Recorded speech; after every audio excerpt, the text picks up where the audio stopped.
The views expressed on Talk Real Solutions, hosted by Tyrone Thompson at talkrealsolutions.com, are the views of Tyrone Thompson and do not reflect the views of talkrealsolutions.com, YouTube, or etc. The content here belongs to Talk Real Solutions and its many contributors. Views and opinions expressed by all contributors belong to them and not talkrealsolutions.com or Tyrone Thompson, the host, or etc. All data and information provided on the site is for informational purposes only. Talk Real Solutions makes no representations as to accuracy, completeness, correctness, suitability, or validity of any information on this site and will not be liable for any errors, omissions, or delays in this information or any losses, injuries, or damages arising from its display or use. All information is provided on an as-is basis.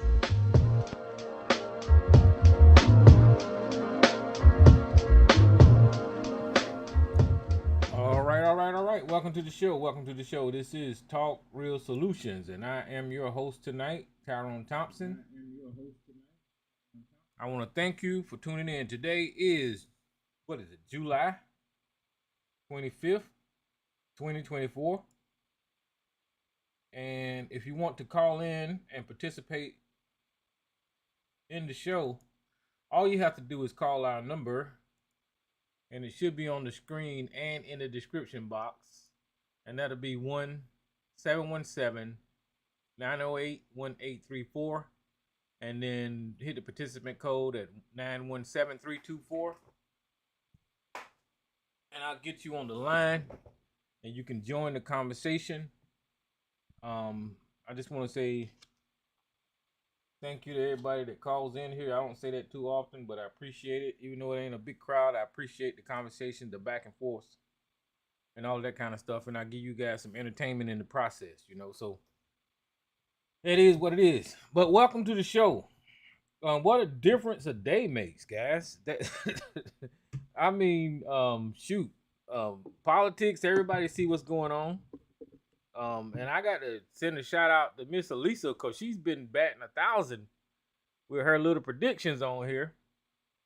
She was saying something before the shooting at the rally that the environment is right for some stuff like that to happen, And then last week she said she'd give it to the weekend before Joe Biden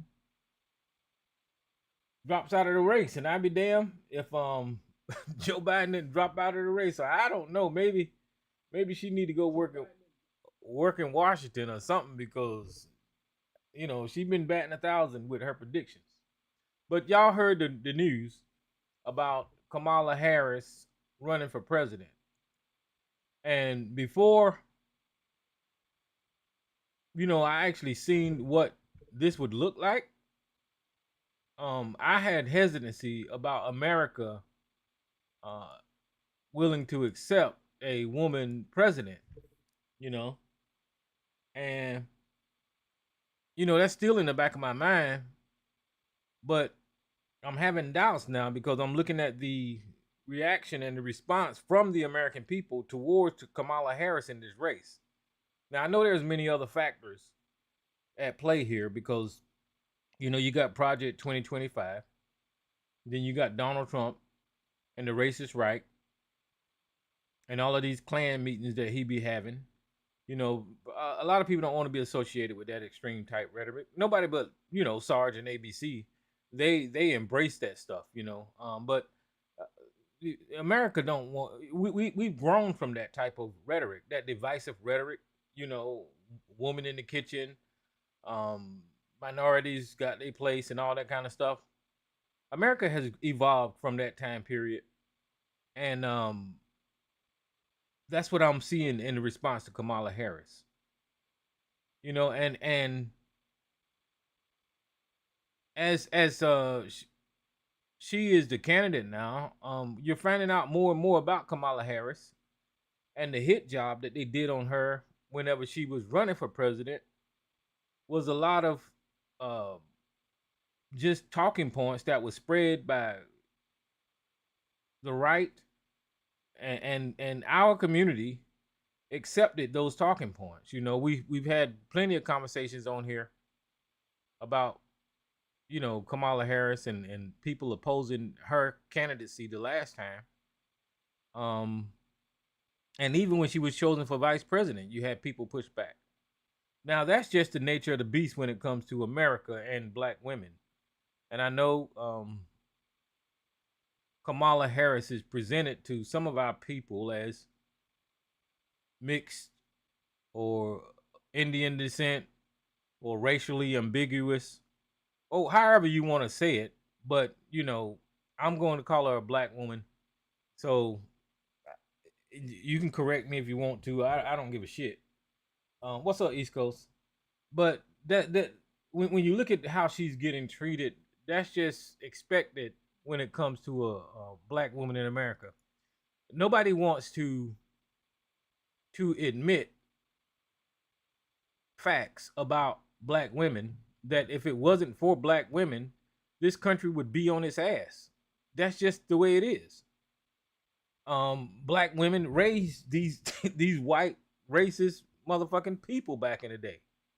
You know, if it wasn't for the black woman telling the white family how to conduct themselves and properly and all that kind of stuff, we wouldn't have a goddamn country. You know, and that's just a small amount of the contribution that black women that well, I mean, I can go on and on and on. When you look at the prosecution of Donald Trump, you've got Letitia James, Fonnie Willis. I'll throw Alvin Braggs in the, in the mix, but he ain't no black woman.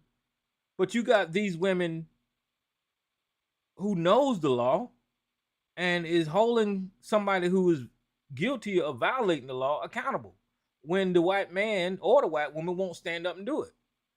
They're doing the right thing. When you look at black women like Stacey Abrams, who literally turned a southern red state blue, there's so many contributions politically and otherwise that black women contribute to society that they don't get credit for. All you hear is the red pill manosphere version of what black women do. That's all you hear. And I'm not just saying because she's a black woman is why I support her candidacy. No, that's not it at all. Kamala Harris got a long legacy of accomplishments. And you hearing it now about her being the state's attorney out there in California and a prosecutor and then a senator and holding people feet to the fire and winning cases that was good for society. You know, so there's other things, but whenever we have the conversations, we always have to relegate it down to the simplest terms. We always have to relegate it down to the simplest terms and respond like the ignorant Republicans respond, saying that she's a DEI hire. That is the, you know, I told you last week they use DEI in the other words to replace nigga. That's basically what they saying. Nigga, this black person. They always use DEI. And I ran down the list to y'all before whenever they were using woke, right? For nigga. And then they started using CRT for nigga. And then they were using the Black Lives Matter for nigga. Whenever you see the police flags that are misrepresented with the thin blue line, the anti-Black Lives Matter, they run around with nigga on their damn chest. That's just what it is. You know, this concept is nothing new. Let me teach y'all something. You know, we went through this years ago, but there was this concept called the Southern Strategy, right? Where this guy named Lee Atwater used a tactic in politics, and let me start guessing at it. How about I just Google it and go from there, because I always get it wrong and people misinterpret what I'm saying. So the Southern strategy, that's what the that's what the that's what the Republicans playbook is all the time. It just evolves all the time. They just use different words all the time whenever it comes to the Southern strategy. Uh,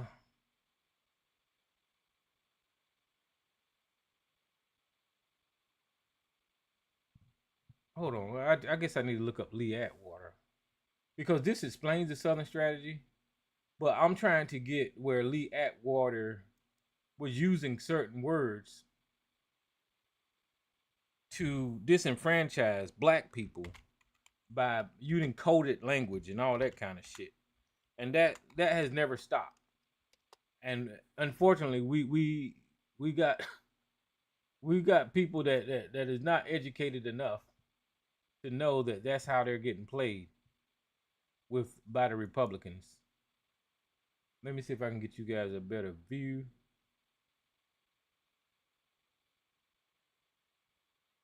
All right.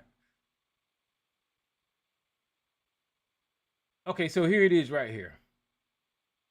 And this is Lee Atwater. He was famous for using the Southern strategy to try to win political campaigns. And then it says right here, you start out in 1954 by saying nigga, nigga, nigga. They could say that in politics back then, right? By 1968, you can't say nigga. That hurts you. It backfires. So you say stuff like forced busing, states' rights, and all that stuff. You're getting so abstract. Now you're talking about cutting taxes and all these things you're talking about are totally economic things. And a byproduct of them is the blacks get hurt the worst. So their strategy was they intended to say the N-word, but they knew they couldn't use it in politics, so they substituted the N-word with things like forced busing, states' rights, right? But whenever they was talking about forced busing and states' rights, they knew the outcome was to hurt the black voter. We want to cut this is much more abstract than even the busing thing. And a hell of a lot more abstract than saying the nigger word. So it's a strategy. Whenever you hear BLM, whenever you hear CRT, whenever you hear woke, whenever you hear DEI, is this present iteration, that's all they're trying to do is damage the black voter and appeal to the white racist mindset and use that in a political way to hurt people, to hurt the black voter.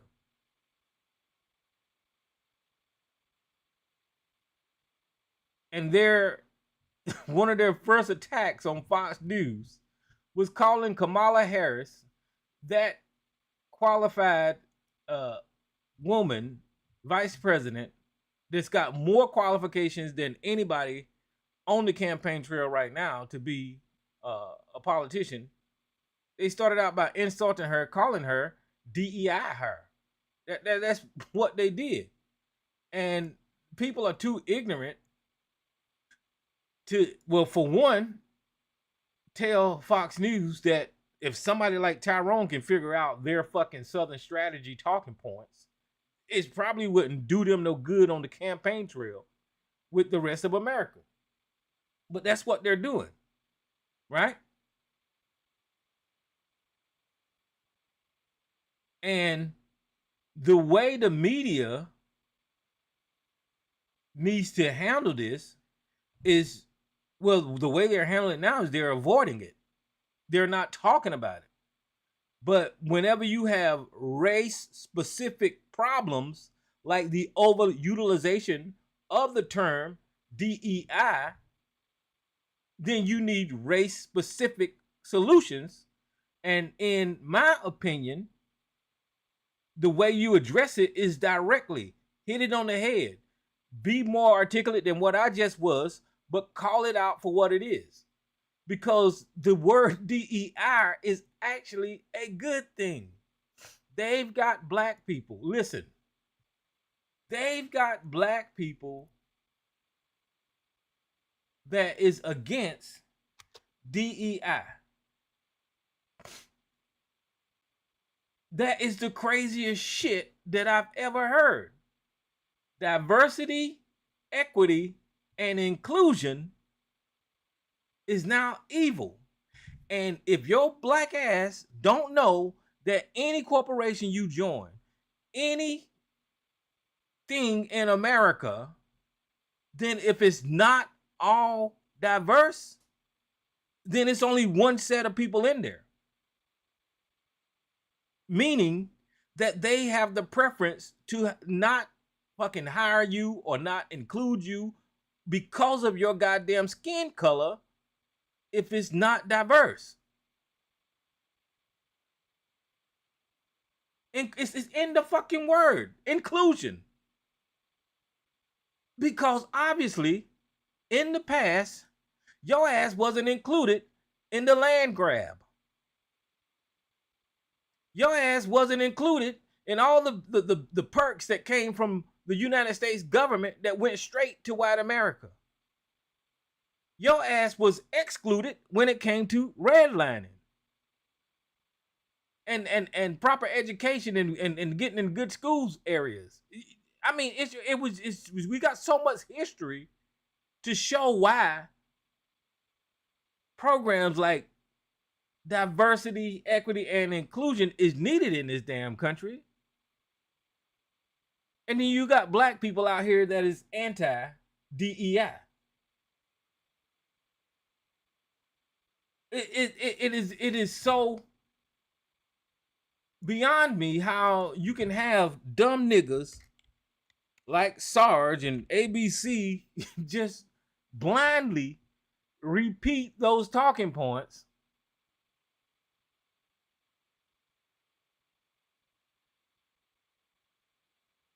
and not understand that you sounding like a damn moron because you speaking against your motherfucking self. For instance, whenever ABC joined the Air Force, right? If it wasn't for diversity, equity, and inclusion, and the Air Force wanted to recruit all goddamn white people, your ass would have never joined the military. Same thing with Sarge on the police force. If they wanted to just hire all fucking white people, and on that day you just didn't make the cut, then you wouldn't have never been a goddamn cop. But they got your dumb ass out here speaking against diversity. Who the fuck? I can't even, I cannot even understand.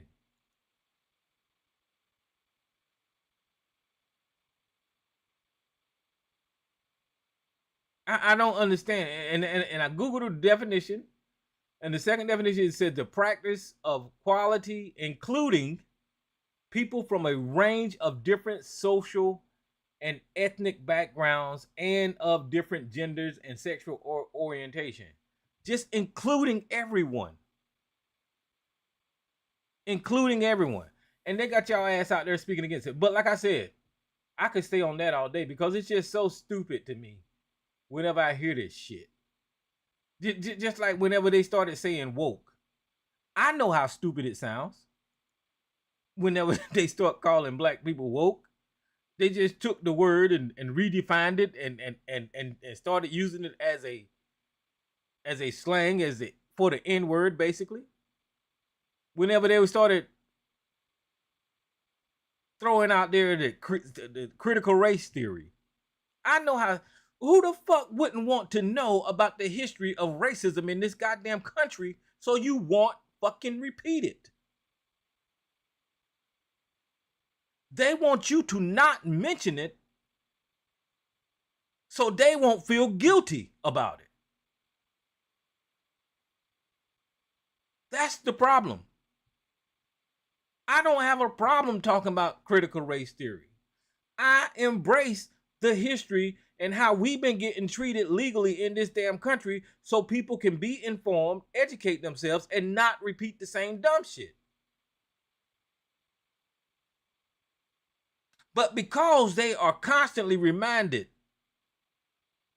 that their demographic have did all these terrible things, their fucking feelings are hurt knowing that correction is on the way and people are not going to stand for it anymore. And whenever we see it, we got to call it out, and it makes their fucking feelings hurt. That's what we're witnessing here. It makes their feeling hurt that Kamala Harris, an African-American, Indian-American woman of color, has more credentials than anybody on the campaign trail, including goddamn Donald Trump. She's more qualified than any candidate. It makes it's kind of telling that black woman to stay in her place, trying to cut her down. Like I said, it's the Southern strategy all over again. And just one more time, so you know, this is what Lee Atwater's plan was in 1950. Well, he said you start out in 1954 by saying nigga, nigga, nigga.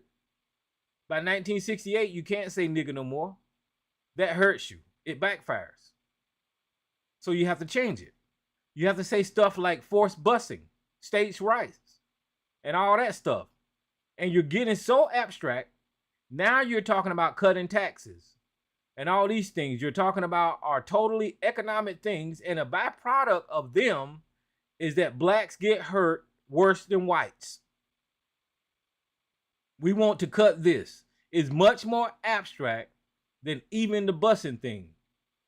And a hell of a lot more abstract than nigga, nigga, nigga.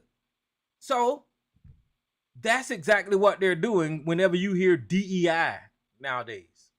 So whenever you hear this, it's the only people that they're talking to, and it is effective with, is the racist white Republican base and the coon ass niggas.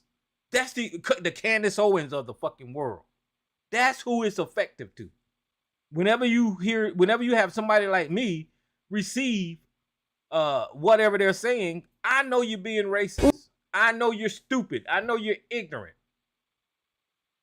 There's nothing else to say. There's not even a conversation to have about fucking DEI, diversity, equity, and inclusion. Who the fuck? I would not even belittle my motherfucking self, except for this time period on the radio right now, where I'm explaining how stupid it is to use that as an insult when they've drummed it up as propaganda against people of color and women. That is, I mean, I don't know what the fuck else to say about that. Compared to, you want to know who's receiving DEI? You want to know who's being accepted by using DEI, diversity, equity, and inclusion? The motherfucker with 34 motherfucking felons that has been found criminally, civilly liable for fucking rape, that committed election fraud, that's been impeached twice, that stole America's fucking secrets and put them in fucking bathrooms and bathtubs and showers down in Mar-a-Lago, that committed fraud with fucking Red Cross charities, that had a fake goddamn college, that violated the emoluments clause, that is on the pedophile Jeffrey Epstein's fucking sex ring list, that has a Access Hollywood tape of him telling us how he's gonna grab women by their vaginas, You want to know who's receiving DEI? DEI, the motherfucker who caused the goddamn insurrection on January the 6th. You have to be using DEI if you accept this flawed motherfucker as your presidential candidate. That's who's receiving DEI. Diversity, because you got to be diverse to get that motherfucker to be your fucking candidate. You got to accept felons, right? So I mean, I don't. It's so stupid that it's crazy. It is crazy, and I know I just started running my mouth, but I wanted to talk about a story that is in the news right now that is sad, and it broke my heart. I don't know if you guys seen it, but there was a police shooting. And the police murdered a young lady on their body camera video. The police literally murdered a young woman named Sonya Massey. If you guys haven't seen the video, I suggest you go watch it. And I'll just go over this story. Well, this the former sheriff who fatally shot Sonya Massey is held 6 police jobs over the fast. Well, that's not the story. Let me see if I can find the original story where this young lady was murdered by police. That's the cop who killed her.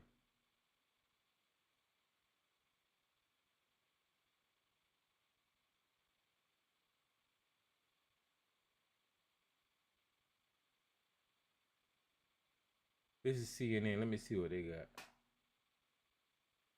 First of all, I want y'all to look at. Well, if you've seen the picture, there it is. That's the picture of the police officer and the young lady that was murdered by this cop. Look at the dynamics here. You have a frail, skinny, I ain't gonna say skinny, she's a thin black lady that probably would not be able to hurt this cop even if she wanted to. So why is this white man afraid of this little black woman? You have to go back to the psychology of what I always talk about here or have in the past about the mindset and the fear that is in these vicious, psychopathic, crazy ass motherfuckers.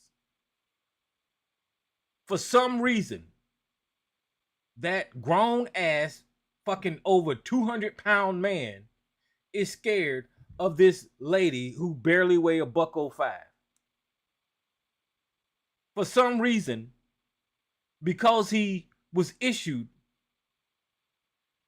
a state-sponsored weapon and can freely murder whenever the fuck he want to, in his mind, that is to protect him from this little frail ass woman. You see, the white America has always been in fear of black people. And it was on full display in this case right here. There was no reason for this man to draw his weapon at this woman inside of her house, where he was not authorized to be. There was no warrant. I don't think that she invited him in. For some reason, he ended up in the goddamn house. Let me I'm gonna just read the story. It says body cam footage showing a fatal police shooting of Sonya Massey, 36-year-old black woman who had called 911 for help, was released on Monday in a case that led to the murder charges against the deputy. The 36-minute video released via the Illinois State Police includes body cam footage from each of the two Sangamon County Sheriff deputies who responded to Massey's house after midnight, July the 6th, after Massey called 911 to report a possible prowler at her home in Springfield, according to the court documents filed by prosecutors. In the footage, Sean Grayson and another deputy speak calmly with Massey in her home when she goes to the stove to turn off a pot of boiling water. See right here, CNN, I seen the goddamn footage. The police officer asked her to go to the goddamn stove. She was sitting down trying to get her ID card out, but I'm just going to skip over that because y'all know how the media is.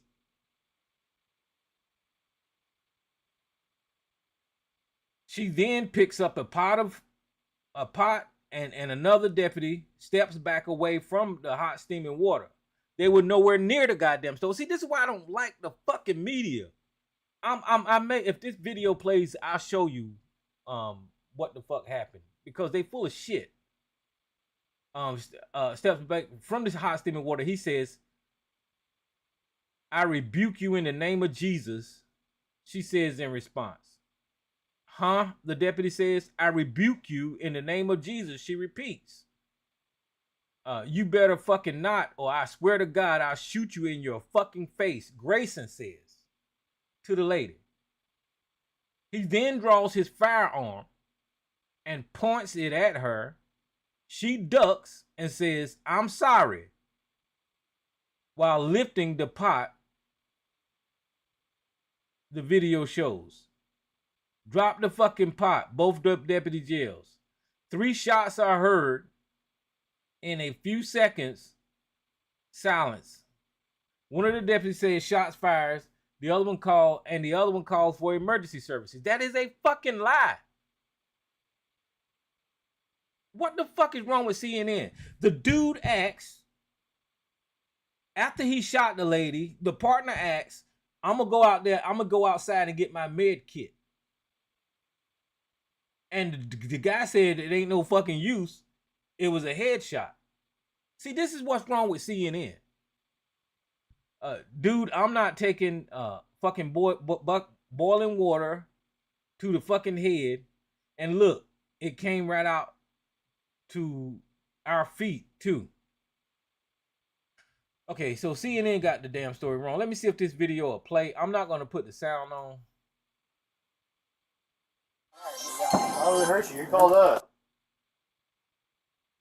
Okay, this is her standing at the door.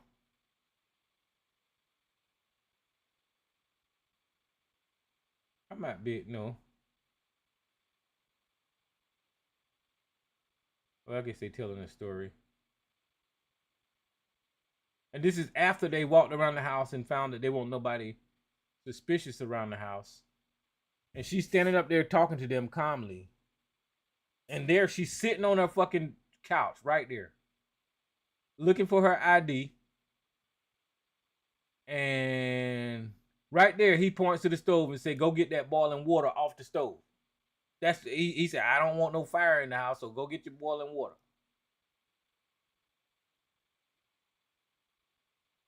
So she walks over to the damn stove and she walks past the other police officer. And whenever she walks past the police officer, I think she asked him, "Well, why'd you move like that?"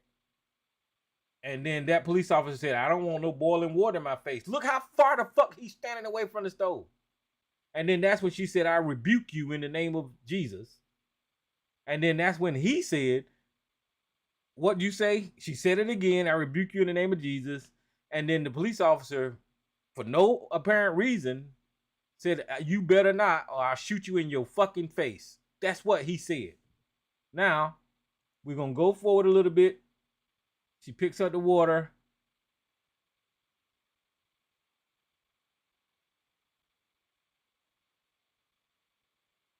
He's still looking in that fucking room. Right there. She ducks down.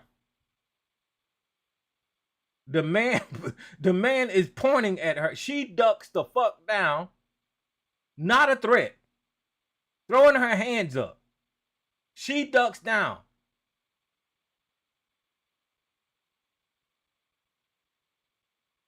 Not coming to. She ducking down. Now it's over with. But I mean, I don't know. They just murdered that lady in her house. They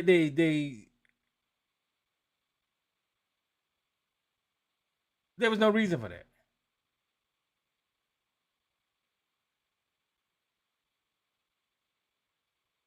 Effective policing comes down to the good judgment and high stress, Josh Campbell said, CNN correspondents. Whatever. It's see, there's a number of problems going on in this story here, right? The problem circles back around to where I was talking about earlier, how the right and white America is just freely allowed to denigrate the black community by using words like woke, DEI, Black Lives Matter, and all of that kind of stuff, right? This don't go out there and is not effective for people, right? That is that fear that white man is feeling from this little ass black lady, right? For some reason, he thinks that this little black lady is going to do something to him with a pot of water that she has obviously was cooking before the fuck he got there. And then he lies and said that she was coming towards him with the pot of water. We all seen her duck down when she had a fucking gun pointed at her. And then for some reason, this man carried out his threat that he made for no damn reason, saying, I'm going to shoot you in your fucking face.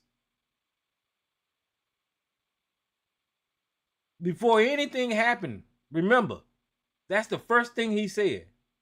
After she said, I rebuke you in the name of Jesus, he said, you better not, or I'll shoot you in your fucking face.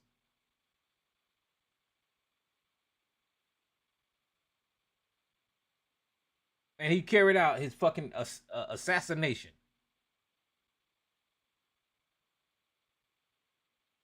This is just a sad story, y'all. And I don't know. More eyes need to be on this story. And more people need to be upset and bothered by what happened to this young lady that was murdered by this fucking white racist piece of shit criminal, Sean Grayson. I can almost guarantee you that he's already receiving GoFundMe's. He's already got his fucking defense paid for. I can almost guarantee you that this crazy ass motherfucking country is in defense of this murdering piece of shit that was authorized to wear a fucking police badge and walk around our fucking neighborhoods and do the shit that he did to this young lady. And then this ABC News article says that the former deputy who shot Sonya Massey held 6 police jobs over the past 4 years. That's a problem there.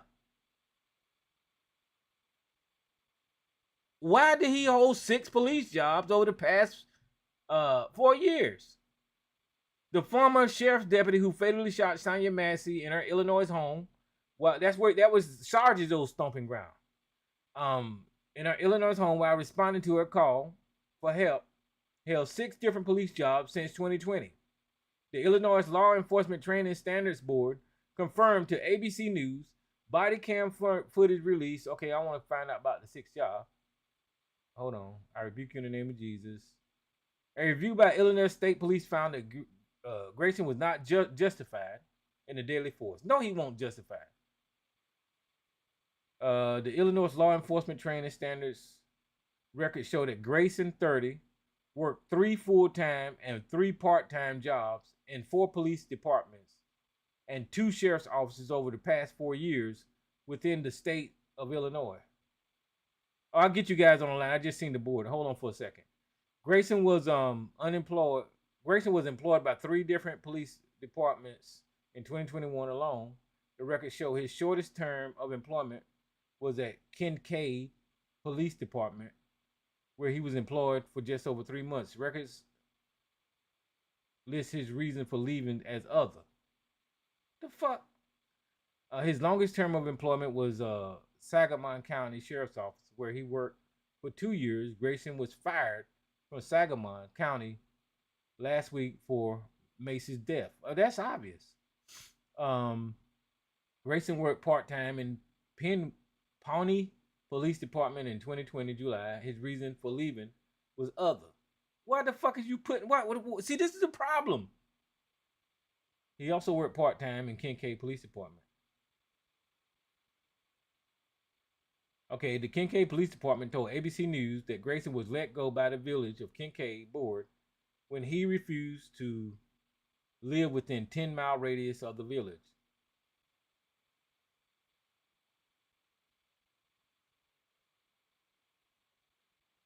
The Verdon Police Department hired him part-time.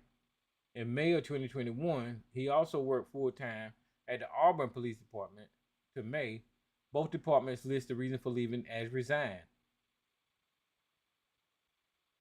You see, even in their reporting, they're covering up this motherfucking racist-ass piece of shit's corruption by not letting us know why he was really fired from all of these goddamn police jobs in a short period of time. Clearly, this guy had a fucking problem. Clearly. All right, so this is what I do. Is y'all can call in and we can have a conversation. At the number at 717-908-1834, and I'll get you on the line. We could talk about Harris's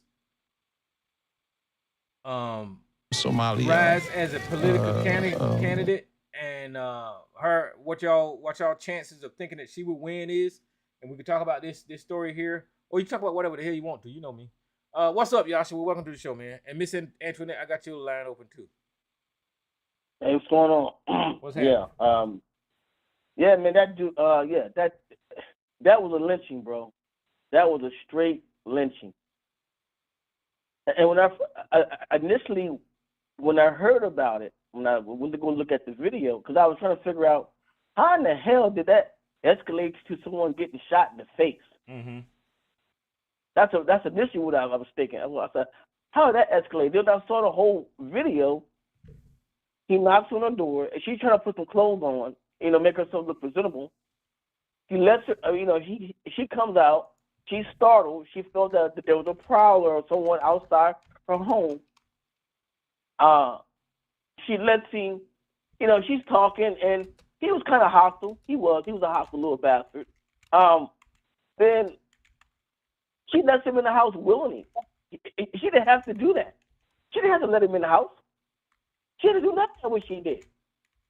So this young lady did not pose no threat to this cop one way or the other. I don't give a goddamn how hot the water was. She never opposed a threat to none of those police officers, the two that was there in that house. She had them in the house. She was talking to them like they were human beings. She wasn't tripping. She wasn't hollering. She wasn't cussing. She wasn't out of control. Yes, she might have had some mental fragilities, whatever the case might be, but she never made them cops feel uncomfortable. That cop wanted to feel uncomfortable because his aim was to go there that night and shoot that woman. I'm telling you, his aim was to go there and shoot her. He wanted to kill somebody that night. So that, to me, was a lynching, bro. That was a straight-up lynching. Murder is murder. To kill someone is to kill someone. I say that because I'm saying George Floyd was bad, but this is bad. This is extra bad. This woman said she was sorry before he shot her. And this barbarian, 6'5", 6'4", 240 pounds? Yeah, he stood way over that lady. That was a small lady. Yeah. We all seen small people like that. That was a small lady. And he blew her face off. So his partner should also be held accountable. Because as far as I'm concerned, I know this is a far express for some people. He could have did something to stop him. Say, hey, hold on, wait a minute. Because his partner was shaking because he knew that dude was wrong. He knew he was wrong. He was sitting there shaking. If you watch his hands, because he asked him, should we go get the first aid kit? He said, nah. What the hell you mean, no? You're supposed to say, yeah, go get the first aid kit. But my point is, though, this was a straight lynching, bro. And this goes for those dumbasses out there who like to say black people play the victimhood. Motherfucker, we are victims. We are victims. Yes, but also, look, their race is declining. Now, while their race is declining, still you have children by the black woman, even if it's by a white person, it's still, our race is still climbing and theirs is still declining. Because remember, they came up with the rule of the one drop black. Black blood means you're black. Yeah. That was just They hate. started to change that when Obama went in office. Then that's when they started to claim that black blood as being a part of them too. But now, if their numbers continuing to decline, then the more they got to get rid of the black woman, the black man, because they can't have, which they've had this problem since slavery, that it's always been more of us than it is of them.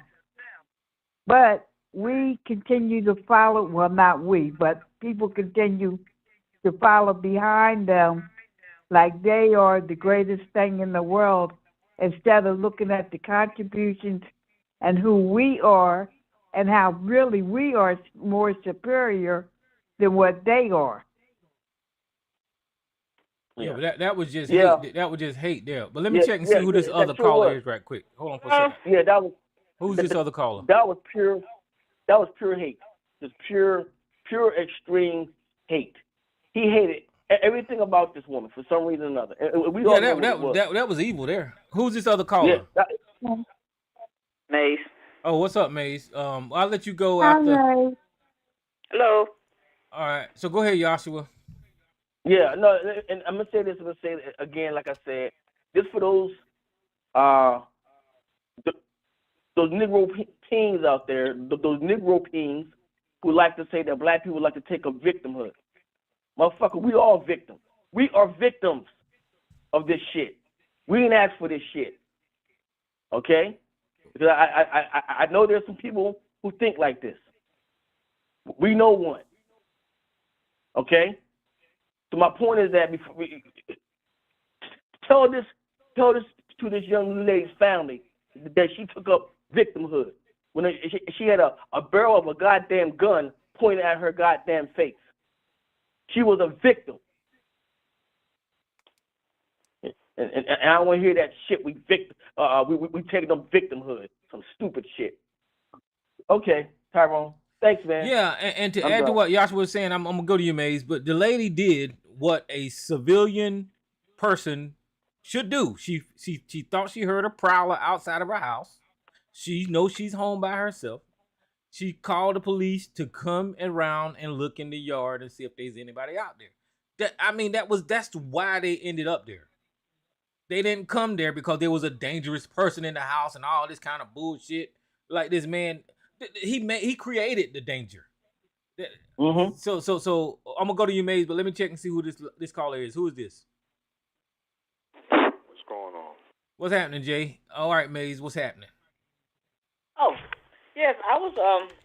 She was a victim in her own house because why were they inside asking her for her ID and all of that, which made no sense in the first place. He told her to turn the water off before she caused the fire, and they should have walked right on out the door.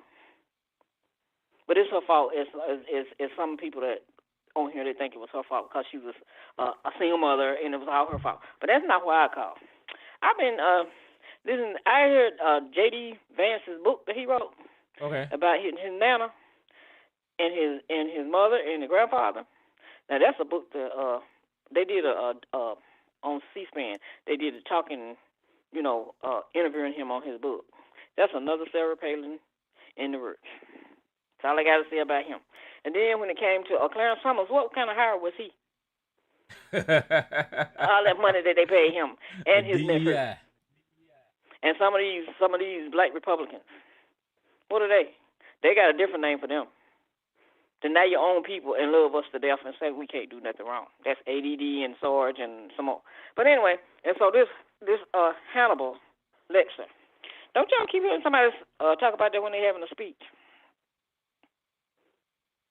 Yeah, Donald Trump. You always talk about. Yeah, do y'all know who that man is?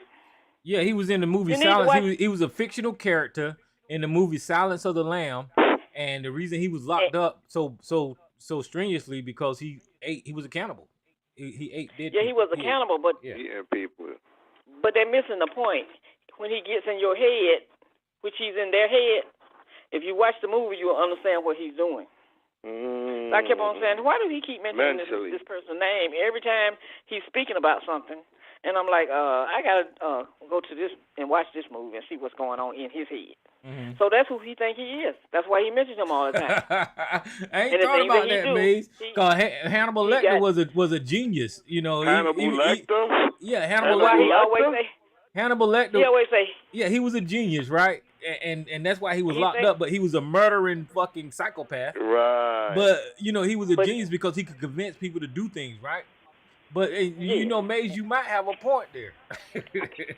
Donald Trump might be trying to psychologically manipulate these people.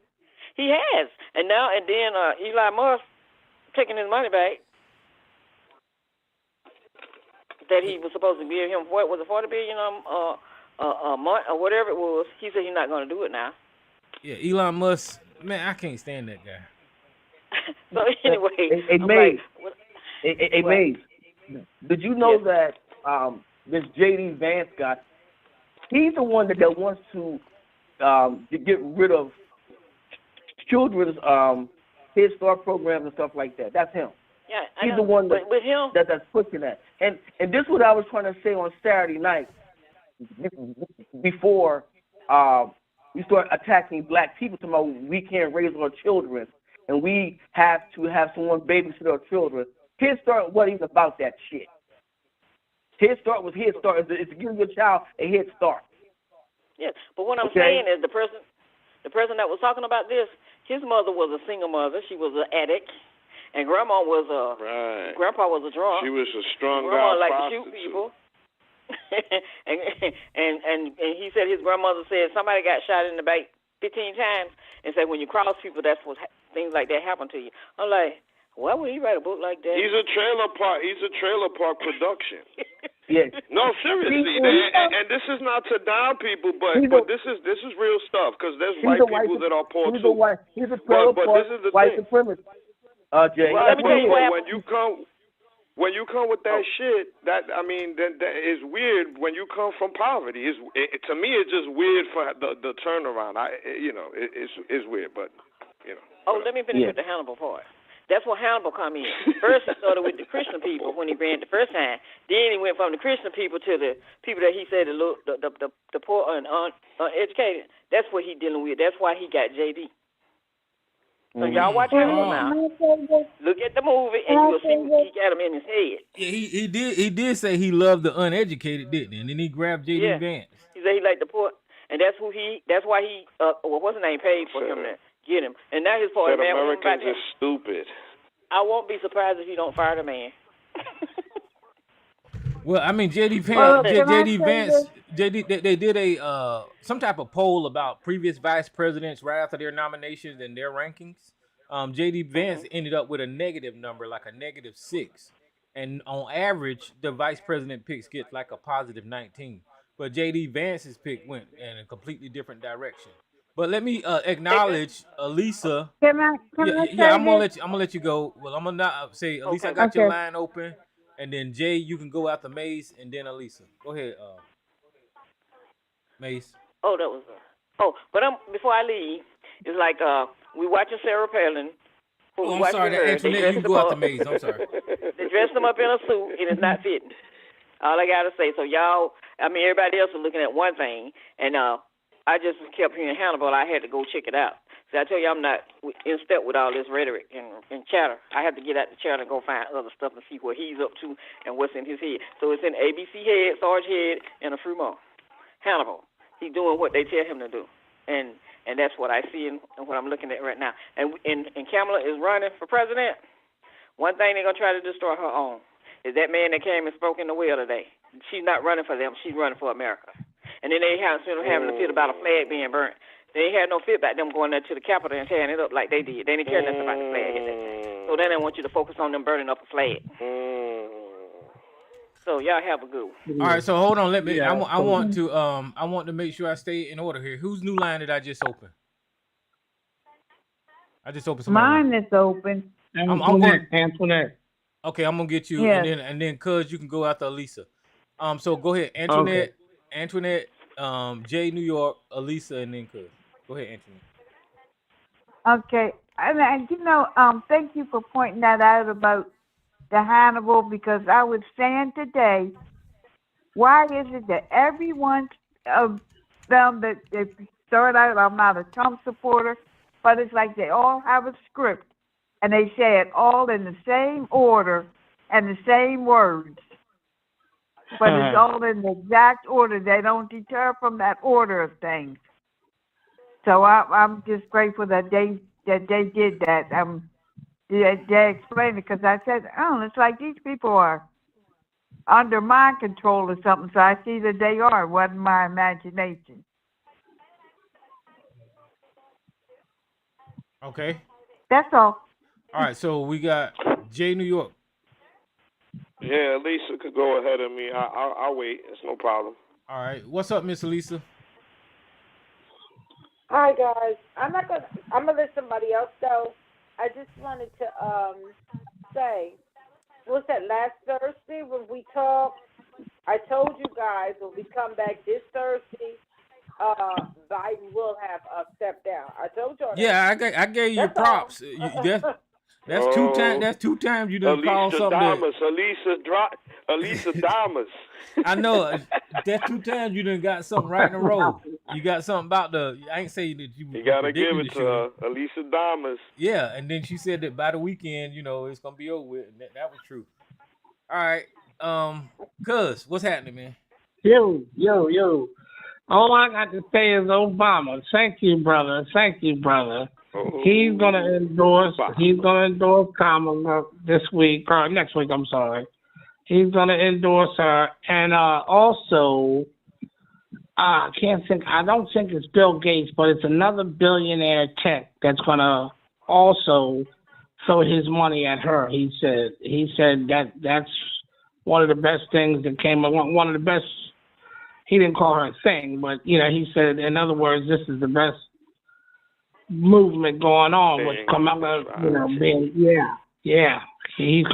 He's gonna invest his billions and or his money and millions or whatever into Kamala, because he thinks that's the greatest thing.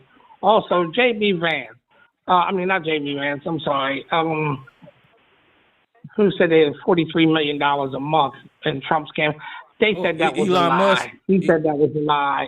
Elon Musk said he don't know where people got that from. Trump's up there. What's going on with Trump right now?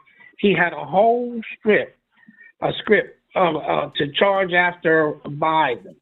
With Biden jumping out of the race now, that threw him off key big time, because he wasn't ready for Kamala. He wasn't ready for her. He called himself ready for Biden, and then with Biden jumping down, then that threw his whole thing in now. You have to hear the insult. He's already insulting. He's already talking his trash talk. For somebody to be a former president, I've never heard nobody talk the way he talks. But see, now the shoe's on the other foot. He's the oldest.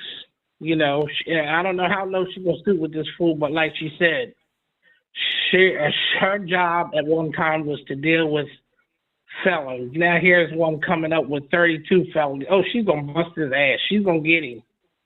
She's gonna get him. But he's gonna stoop low. He's gonna stoop real low. You know, he's already calling her an immigrant and everything else now. It's ridiculous.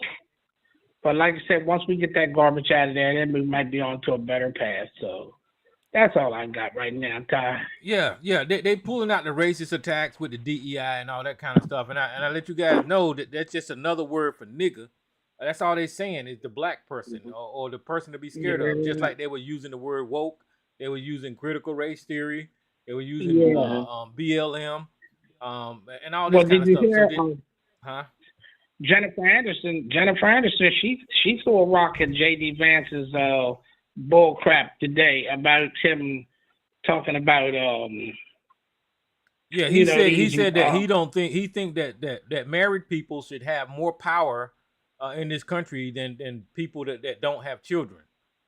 Yeah, that's his mindset. And you know what? What's her name? Kamala, her husband, and plus they said she was something about against the Jews. What little did he know, and somebody pointed it out today on CNN, what little did he know that her husband is Jewish, you know? So he's throwing rocks, and he don't even know where he's throwing them at, but he's just Hail Mary and everything he can get his hands on. Because they can't touch her. When she was running for president, they used the whole thing about her locking up 1,500 black men. That was a lie. Oh, right, yeah. That was a lie. Yeah, and then if you just Google her and Willie Brown, they said she slept her way to the top. That was a lie. They was in a regular relationship, you know, and it ended regularly. But they used their relationship to try to demonize her and said that she slept her way to the top. That wasn't true. So people have to do their own research when it comes to these. So now they ain't got nothing. They just making up stuff. Nothing. He started out calling her they just lying Kamala and all kinds. They ain't got nothing. But her husband. Hey, check this out. Go on, bro. Go ahead. Well, let me say this. Her husband, his ex-wife, the kids they have that he has, his ex-wife came up in Carmela's defense. He said she doesn't have to have. She has kids. He said she has kids. He has a daughter, a stepdaughter, you know, 2 stepsons. She said she's a good mother. When my kids are with him and her, she's their mother. She came up and spoke for her, man. Now this is Kamala's husband's ex-wife. And she stood up there and went to bat for Kamala with those kids. She is a mother. And that's what she said. And as far as that goes, he could be talking about Jill Biden. Jill Biden Biden, we grew up around Biden's area, you know, when he first started politics. All his kids aren't Jill's. You know, all his kids aren't from his second wife. Well, let me before I go to the next person, let me kind of touch on what you're saying there. Here's a news article from NBC saying that Kamala Harris's stepdaughter responds to the childish attack from J.D. Vance. I love my 3 parents. Oh yeah. So they've already talked to her, and like I said, they don't have nothing because she didn't have any children. No, they read that because she didn't have. Yeah, they read that on CNN today. Carmela's husband's daughter. Yeah, she wrote a quick message and sent it to somebody for them to read it on CNN, and they did read it. Yeah. Yeah, because she doesn't have children. Like I said, they reaching. They don't have anything to attack her on. Now, you know, and I hope the Democrats, I hope this side over here don't come with this whole black conscious bullshit that we had against Kamala Harris before. Right. Attacking her and all that. She's not Black American. Because she's not Black American or African American. Jay, we went through that. Remember, we went through that. Yeah, we went through that not long ago. Black American. She's the I said it over and over. She's the closest thing to black that we're gonna get right now. At this moment. And the reality is, if you got somebody, listen, if you got somebody African American that you could bring to the table that they're gonna support financially and also get the numbers that we need, I'm with it. Bring 'em but on. until then, we gotta deal with what the fuck we got. Right. That's exactly what I was gonna say. That's right. And I don't think it's a bad deal. Or you could deal with old orange fucking rusted pumpkin. That's all. It's either well, but you know what I want to say about that per se. Now, I haven't made my decision yet on who I'm gonna vote for. Period. Okay, but at the same time, you know, they gotta be careful on the black male vote. The black male vote can turn on you, meaning that if they keep being racist towards her, if they keep being racist towards her, those black men that was going to vote for Trump, they're going to switch back. They're going to say, oh, no, you're being too racist. Come on, stop. Yeah, you're right about black men, except for ABC and SARS. They don't give a shit. They like being called nigga. Yeah. Call her DEI and all that. Like, that can, you know, backfire. That can backfire. That can backfire and make those particular black males who were going to vote that side, you can make them say, oh, no, hell no. Fuck this. No. I don't think so. So, yeah, it's signed, sealed, delivered. It's signed, sealed, delivered. I think so because, again, I mean, 1 second, Lisa. What I'm going to say is this, that, yes, you're going to have some dudes out there no matter what. But I think those who have a compassion and really want to see some things change or whatever, they're going to say, wait a minute, why are you making this a race thing? It's not a race thing, okay? So if they keep being racial and attacking her like that, saying DEI president, all of a sudden they're going to be like, oh, man, hell no, I'm voting. You know what, though? I have a little, I mean, I think you have a portion of that, but I think majority, unfortunately, I don't care whether they're black, they're Hispanic, Asian, the ones that are Trump followers, they don't respect women or their fucking race. They don't give a fuck about none of that. They with him 100%. They don't respect women. They don't respect their own wife. All right? Because a lot of times, a lot of the shit he's talking, that's that old white man thinking shit. You in the house, you say, well, you do what I say, you're cleaning up, I'm the one that runs the house. You're not even voting. And if you're voting to what I say you're voting. This is the mentality these guys got. So when you say some of these brothers, unfortunately, I think we lost some of those brothers. Honestly. Their mind is somewhere else, bro. Well, it's not going to be enough black men to vote for them to actually switch the damn numbers. You know. Oh no! Right. And remember, Donald Trump disrespected a black woman who he had next to him. That's bad. All right? That is bad. Remember who he had with him. And I'm gonna get you, Lisa, but it would be like icing on the cake if a damn black woman beat his ass at presidency. You got a black woman holding him account in New York. You got a black woman holding him account in Georgia, and then you have a black woman whip his ass for goddamn presidency. Go ahead, Elisa. And New York. Oh, no. I was just that'll be history. I do think that there are going to be some black men, more educated, that will turn away from the party. But first of all, let me take this back. Let me start with, it's not no whole slew of black men that's voting Republican. Let's just get that straight. But they have upticked in the numbers. Yeah, but what I will say is, it's not gonna. If they can attack Kamala up, down, and sideways racially, and being racist and bigoted, it's not gonna matter to the amount of black men that they do have. It's not gonna matter to. And I hate to say this, in my opinion. It's not going to matter to the majority of them, because here's why. Their party, they have allowed the fringe that's up under the Republican umbrella now. You're talking about your neo-Nazis, your racists, this your everyday far-right supremacists. They have been saying racist stuff and attacking and saying things about black men the entire time, and it has not. It has not. It's not thrown them off, and they even were able to get an uptake with all the racist stuff they've been saying about black men. So if that doesn't bother them, I doubt that them tearing up Kamala Harris will. That's what I'm saying. Because the thing Right. that they have been saying all along, when you speak with them about, well, what about all that racism and racist stuff they be saying over there, DEI and certain things, a lot of the dog whistles that they use is the majority of them is about black men and degrading them. So if they didn't care nothing about themselves being degraded, why would they care about a mixed race woman that they're tearing up? No, I disagree with that.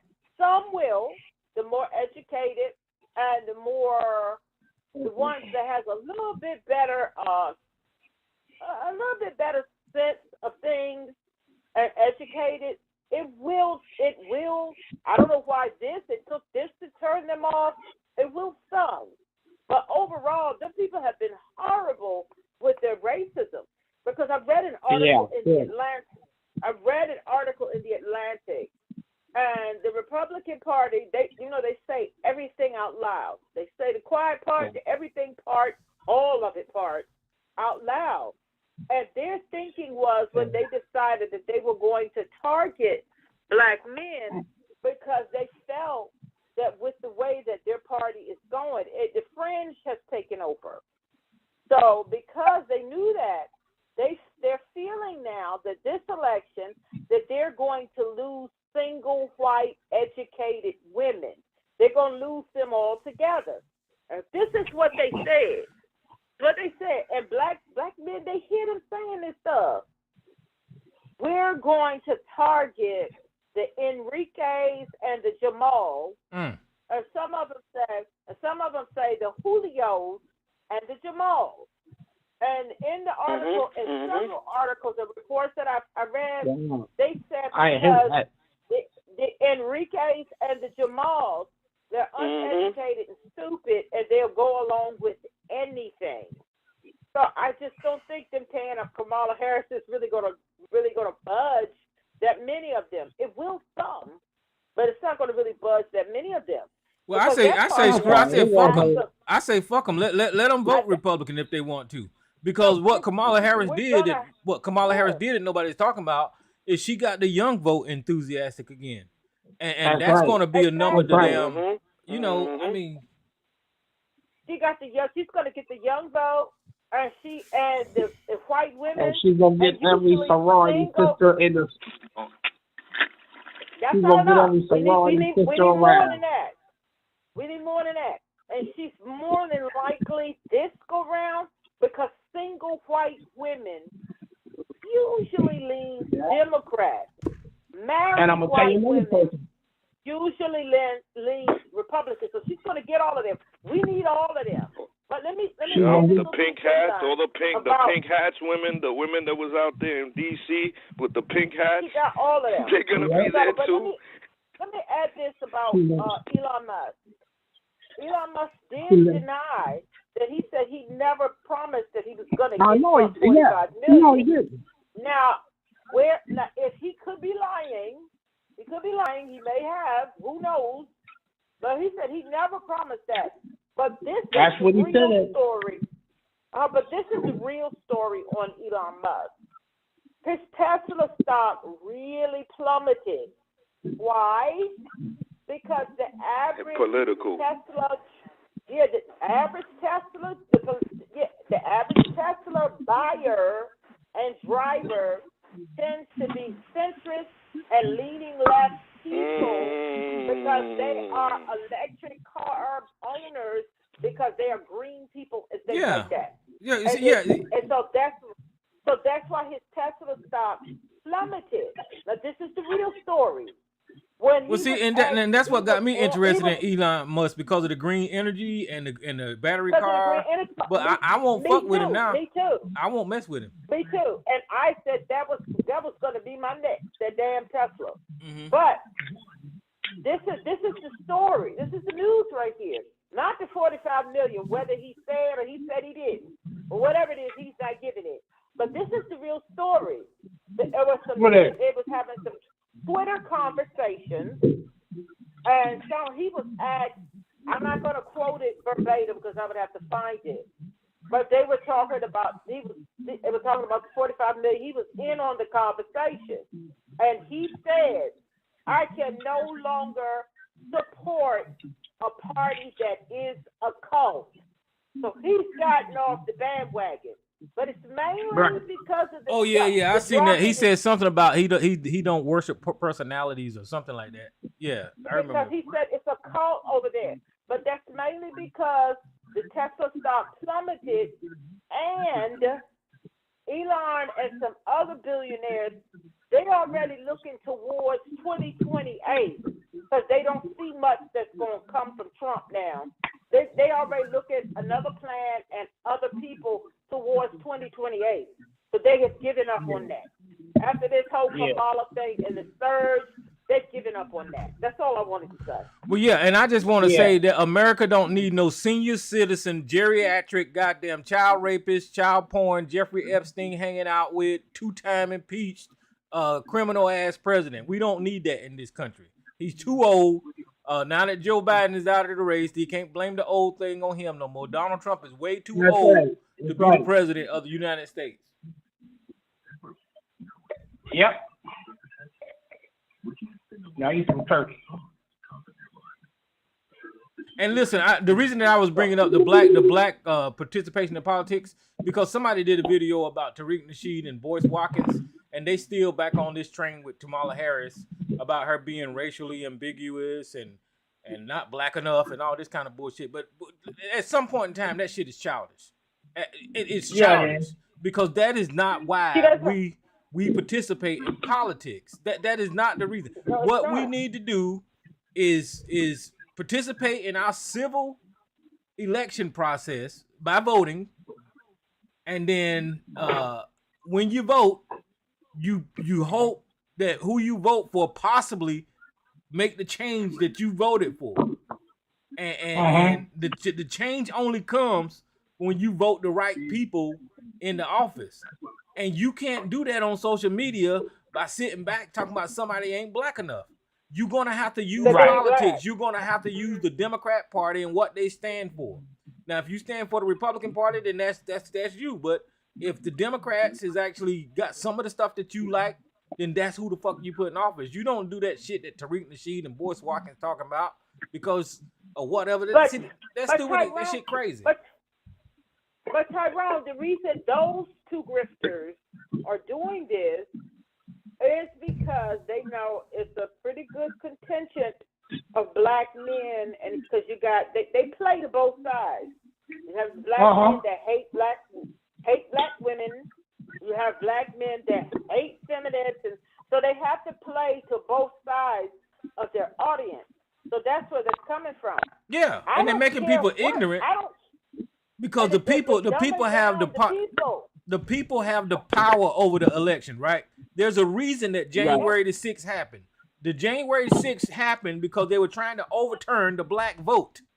The reason they so mad and were trying to steal Georgia is because they tried to overturn the black vote. So you have to participate and not listen to these people and telling you your vote don't count and the vote down ballot and all this kind of dumbass shit. Now, local elections are important, and down ballot voting is important, but the top of the ticket is much more important. It's just about as much as important as every other vote. This time it is. Yeah. This time the top of the ticket is very important. And let me add to this, Tyrone. Like in Michigan, y'all remember on the night of the election, I think that was Michigan, when all the white people were standing up out there saying, "Stop the count, stop the count, stop the count." Right. Y'all remember that? They were out there chanting. They were in the process of counting the votes from the black district. Yep. I see people want to ignore that. They were getting ready to get into counting the votes for the black district. It should not matter what Kamala Harris's race is. She's a mixed race woman, but Yahshua, I'm not speaking on you, but I'm talking about someone else, other people. The fact that people are still undecided is bewildering to me.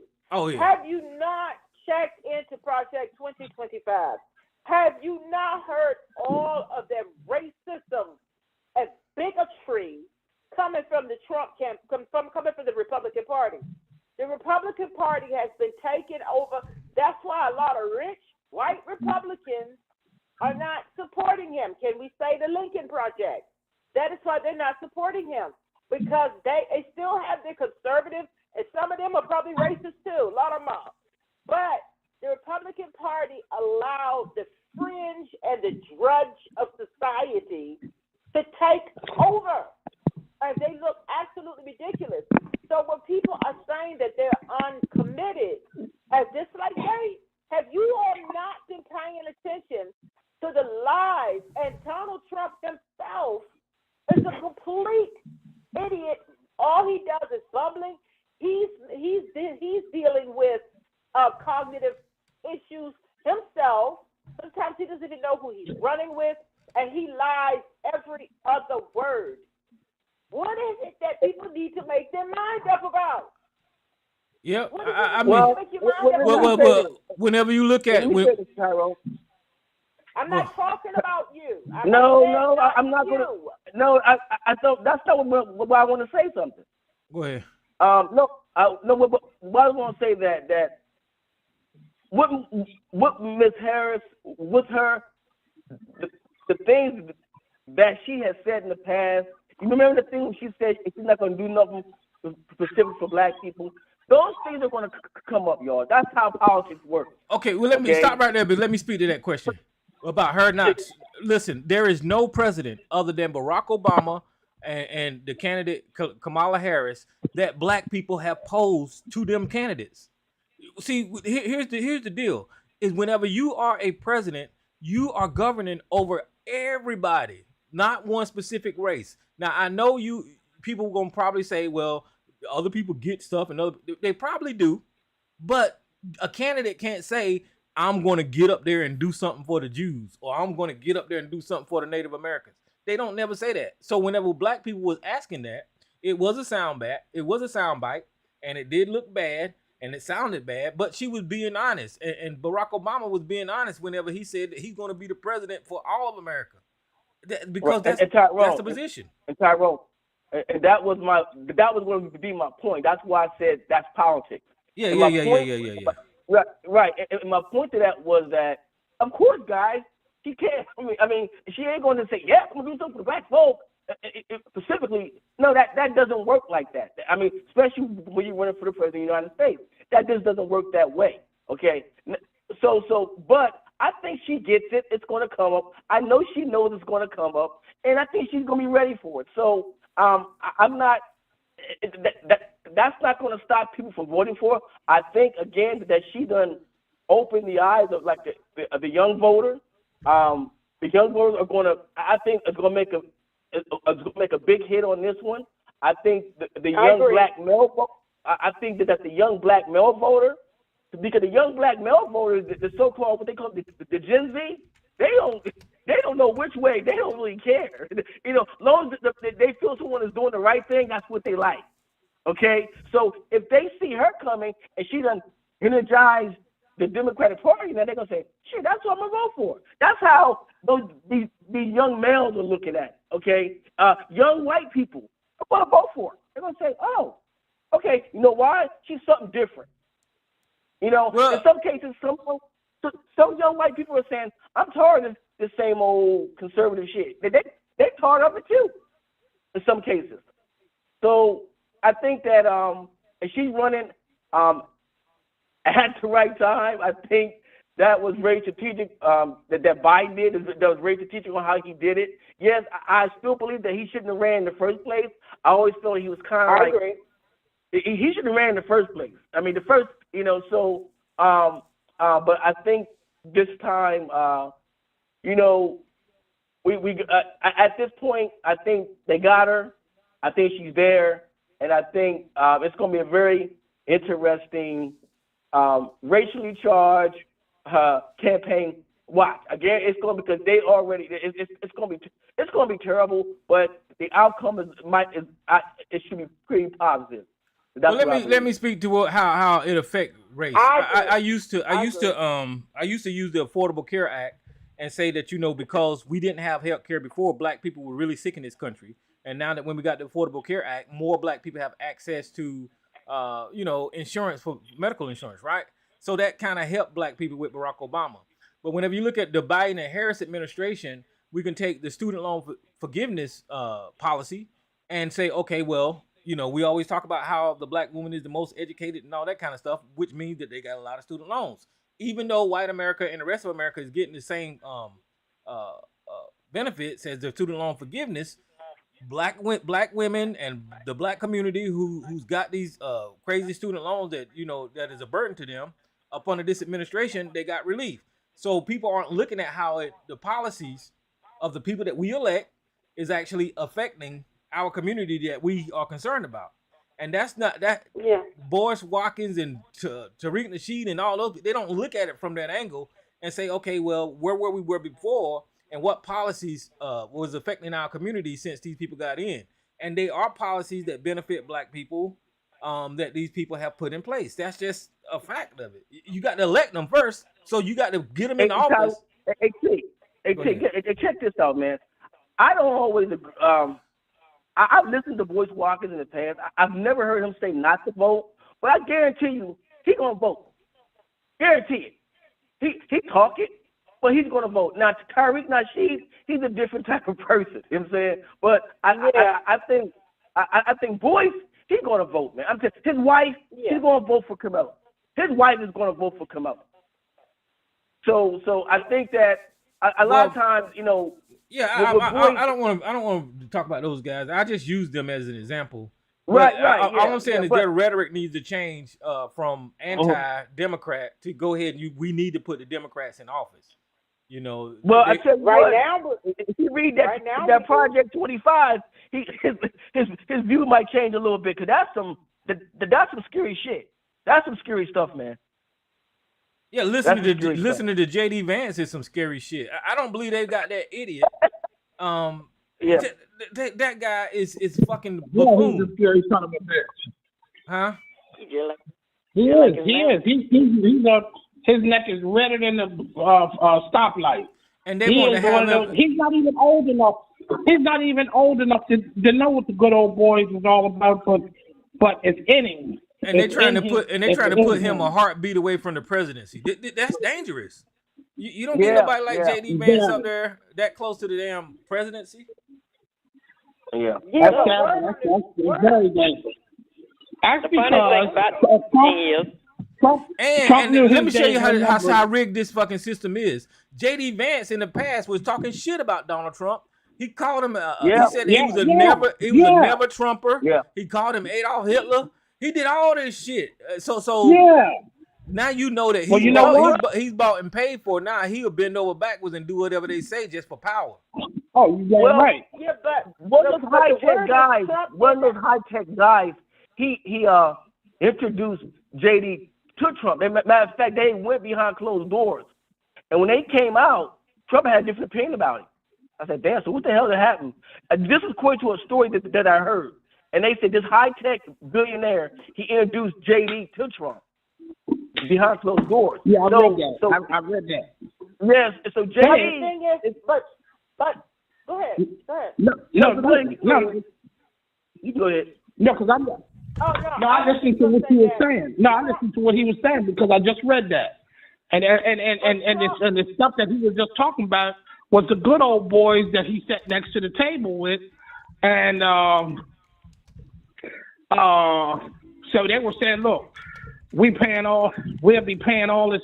See, if you take it back to the 2025 thing, he said we'll be paying all these people these high wages and shit like they're the shit. But if we push it back where it used to be, we can let these immigrants come in here and work for peanuts, and we'll still have plenty of money coming in. And other words, they're anti-immigrants. They're anti-immigrants, all of them. Right, anti. Well, let Elisa get in there. I hear Elisa about trying to get in there. But one thing is, you all cannot ignore, Trump did not want J.D. Vance as his running mate. No. He did not want him. He was sort of kind of forced bribe and money given to him to select J.D. Vance. He did not want him. Exactly. But now he has him And now the party has realized that J.D. Vance is dragging down the ticket. That's right. And what's a good thing is that whatever this was that was going on with Biden to make him go ahead and pass the torch, it was a good thing that he waited until after the Republican convention after Trump chose his vice president. Yeah, I think that was a strategy. Now, Kamala can pick a good running mate that will kind of balance it out, get both from here, get both from there. But J.D. I honestly believe she's gonna pick a gay. She's gonna pick a gay person. Is dragging down the ticket.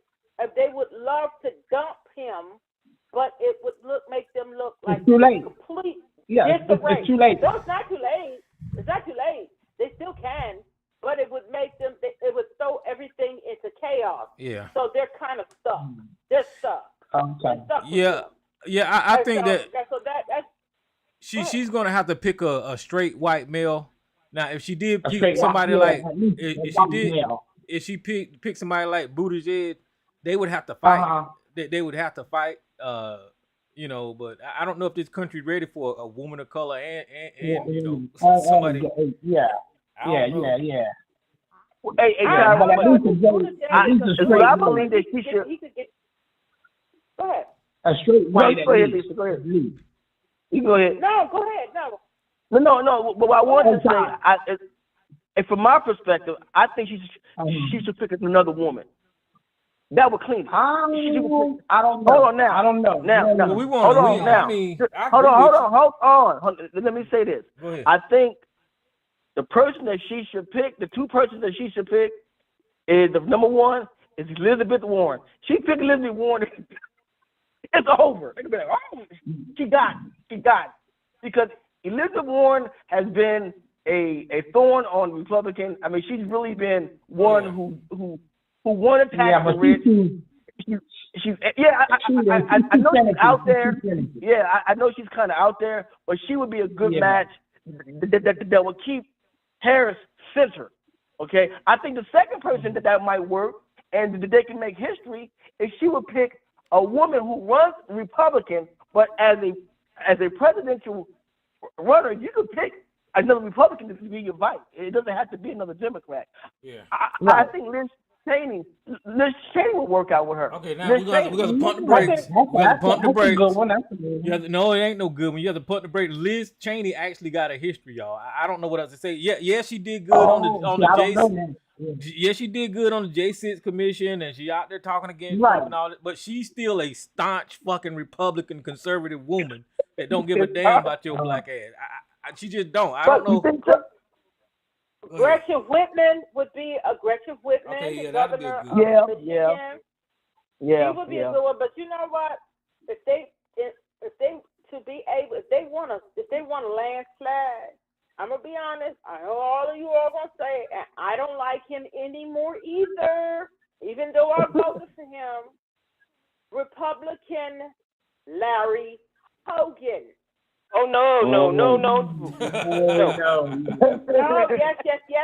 No way. And it's not enough people that like him. Let him stay in Maryland. Send him to Maryland. No, he's not in Maryland anymore. He's running for the Senate. Okay. The reason why I say Larry Hogan, because when he was our governor, I voted for him both times. He was the second most popular governor in the United States, and he was a Republican of a blue state, a true blue state of Maryland. And Maryland would vote for him in a landslide. If you're going to go and be different, you pick, he is a moderate Republican. He white man. And he was very popular. He was the second most popular governor in the United States. And if you want to peel off Republicans from the Republican Party, Larry, he has tried to act kind of MAGA-ish, but he still stands for women's rights. He's talk these different things. And before he got stupid, he was popular, and he was a very moderate. They call Sergeant. I like to call him a rhino. He's just a left. I mean, we're gonna get. I'm just putting him up there. If we're gonna talk about somebody out the park, Larry Hogan, a very moderate Republican, he would peel off that entire party. He would peel them all off. If you're gonna go out the park. Well, they wanted Larry Hogan to run for president, and he told them no. So why is Larry Hogan been governor? Why has he been governor, and now he's going to turn around and run for Senate? He should sit down and let it be, and let somebody else take their turn. That's how I feel about him. The president she going to pick, can I say who I think she's going to pick? Somebody in one of those states that they need in order to win. Some of those states, that's who she's going to pick. All the other states don't matter. So we can stop looking at that. And I hope it's nobody out of California. Right. Well, it can't be. It can't be from California, so you're right. It's going to be one of the states that she needs. Yeah, you have that exactly one of the right. that she needs. That's where she's going to pick somebody from. I don't know which one it's going to be. It could be Carolina. Stay tuned. Stay tuned. I'm just saying, you're going to go out to God. Larry Hogan. You gonna have Larry Hogan is running for Senate. Well, I just hope. Go ahead. So I say, and then, can I finish? I have something else to say. Now, you remember those people them Democrats that used to say, well, if Biden passed away, she'll take over. What those people at? I mean, if Biden couldn't do 4 years, and if something happened to him, she'll be taking over. So we have that group of Democrats. Then you got another group of Democrats that are not happy about her doing what she's doing. And then when you look at the Republicans, Van's wife, when they saw her that night, they all like to fell in the floor. I mean, you just look over their faces and wouldn't even take a picture with the woman. I'm like, now how they gonna tell black people that they want to invite them in and they don't even have a love for the woman, the man, wife? They're gonna be VP. There's a lot of this red pill bullshit, manosphere bullshit that's going on. Yeah, and it's crazy. That's just some immature, childish way of looking at things. And these guys that are hating on Kamala Harris and not looking at her credentials, there's something wrong with them. What Kamala need to do for him is when it come down, if they did a debate, she need to talk about 2025 and ask and see Trump want to do this argument and all this wall stuff. But if she keeps that on that narrative, she don't have to worry about nobody. With the AFT union, teachers union last night. That was a good little Let me ask you a question. That she talked to the teachers. Y'all think Trump really knew about the 2025? Project? That motherfucker, he hired all his staff wrote the goddamn shit. So he know about it. Yeah, he said he didn't know nothing. He said he ain't never seen it. He ain't said it. He lies every time he opens his J.D. Vance, listen, it came out today that J.D. Vance wrote the forward to the book of one of those 2025 guys wrote a book, and J.D. Vance wrote the forward to the book. So I think you should see the reviews on that book. When he talk about him now, you'll just trip out. And the debate, but Donald Trump will just lie. He'll lie because it's convenient, and then the news will run with it. And that's the problem with the media and Trump. They don't never question what Trump say, and Trump tell a lie every fucking time he fucking open his mouth and breathe. But Tyrone, he canceled the debate. Him and Biden was supposed to have. He canceled it. She said she ready to debate him, so he can keep the same debate if he wants. Well, the bottom line is this: that we know that Trump, as far as I'm concerned, he should be running the first goddamn place. He's a 34 count felon. I don't give a shit. He should be running the first goddamn. And he's too old. He's too old as hell. He should not be running for president. Well, nobody said that. Nobody said that when Biden was in the race. Not us. Yeah. But I'm saying you didn't hear that when Biden was in the race. It's all Biden goal. Now Kamala, 59 years old. She's running, and Trump's the oldest one now. So see how tables turn. Yep. See how tables turn. Hey, will Donald Trump have like a heart attack or something, can't run, and all of a sudden they let JD run? It'd be JD versus Kamala. That would be forget it. That would be unbelievable. That would be unbelievable. Donald Trump can't stop talking about Hannibal Lecter and fucking Baby Shark. I told you, Tyrone, go watch the movie. You'll see where his head is. When people not listening, they not letting him go around into the head. Baby shark, baby shark, baby shark. Mommy shark, mommy. That's what I think about Donald Trump every time he starts talking about them damn sharks. But just watching that, whatever he come out with next, they all gonna follow down the line and repeat it too. Yeah, I just can't wait until their first debate. I can't wait. Well, I don't want her. She don't need to get her head too big. She just need to keep on the same whatever she's doing now. She needs That's to what stay. I said. She just need to I stay don't with want whatever her she's to doing now. I don't want her to stoop low down to his level, but just shoot straight from the hip and shut that sucker up. She got to call out the facts. She got to call out that he's a criminal. She got to call out Jeffrey Epstein's association. She got to call out that he's a rapist. She gonna have to do that. Oh, she's gonna stop him in his trap. She's gonna have to be the DA on momentum. But well, you know Donald Trump, he is afraid of her. He is scared of her. I mean, for some reason or another, he don't want no parts of her. I mean, you can tell he don't want no parts of her. They said that on CNN. They said he is shaking in his boots because he don't know how to come after this woman. This woman's got credentials off the yin yang, man. You kidding me? And what happened to the conversation about Trump wearing a Kotex on his ear? What did his ear get shot? Yeah, that was I mean, there's no medical report. Well, and like I told you guys the other day, if Trump would have if that bullet would have came like close enough to snip Trump's ears, he would have a big old bruise on his goddamn face because those bullets travel faster than the speed of sound, and they would have fucking bruised that man's face. So he didn't get shot by no damn bullet, and there's no medical report stating that he got shot by a damn bullet. And you know, it's sad. I'm not saying that it was okay for somebody to try to assassinate him, but what I'm trying to point out is that they're using this event to try to lie to his base again and try to garner sympathy about being shot. Right. He said they took a bullet. He took a bullet for them. Who did he take a bullet for? Nobody, because no bullet hit him. Because then he forgot. I guess he left the Band-Aid out one day, and then he said he had a little piece of tape on there. But they want to focus on that and talking about the investigation. Yeah, right. It's an investigation, all right. But you know what Kamala did? Kamala took off the table him getting shot altogether. Ain't nobody been talking about Trump getting shot. Exactly. You know what, Tyrone? I was about to say that. I was about to say that there was a lot of talk about Trump and this is his momentum builder and all this stuff like that.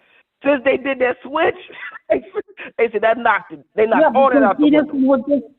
This is what that man lives for. All the attention. Bring the attention to me. Let the spotlight light on me. Kamala, she don't care about that. She's got it. She's got. I mean, like she said, and when she said, bring my record, put my record up against his any day of the week.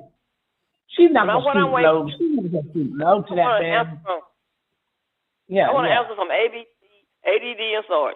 What's in 2025 that they love so much?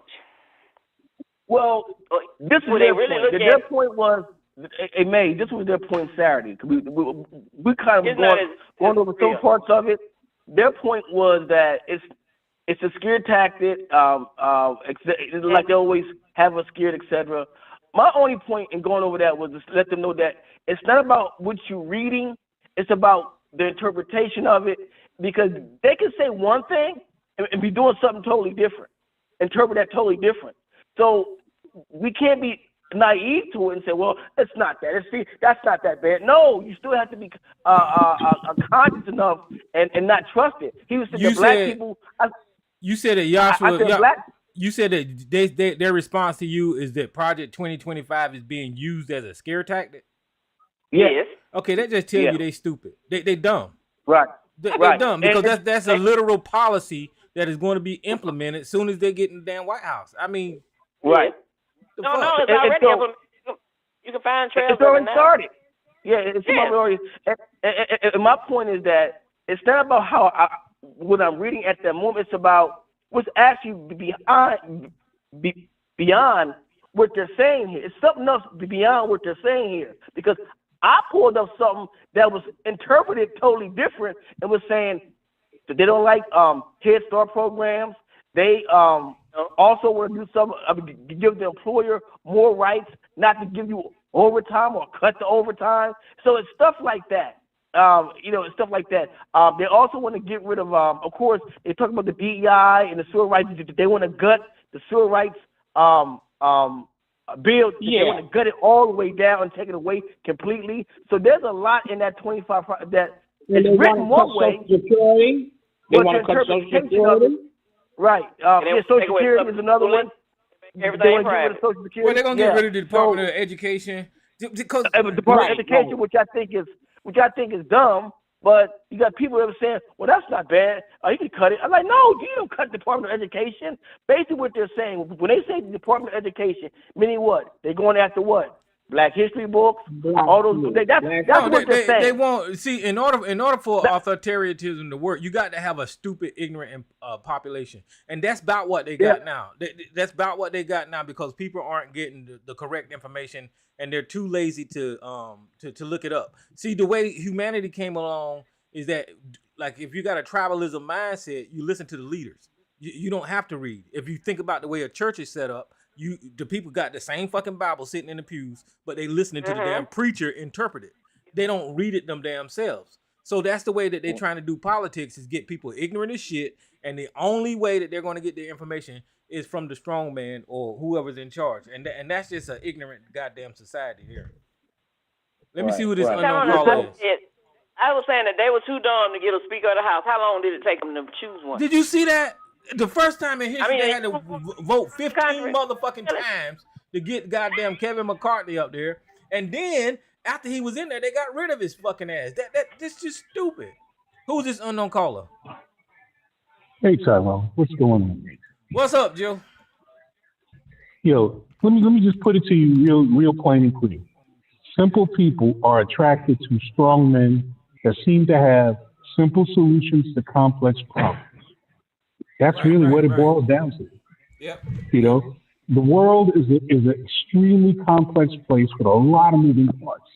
Anybody that steps up and says, "Oh, this is simple. I can end a war with a phone call." Are you serious? You could end a war that you're not in, right? With a phone call. Anytime you get leaders that want to come with simple solutions to the world's complex problems, look out, because either A, they have an alternate agenda, or B, they don't know what the hell they're talking about.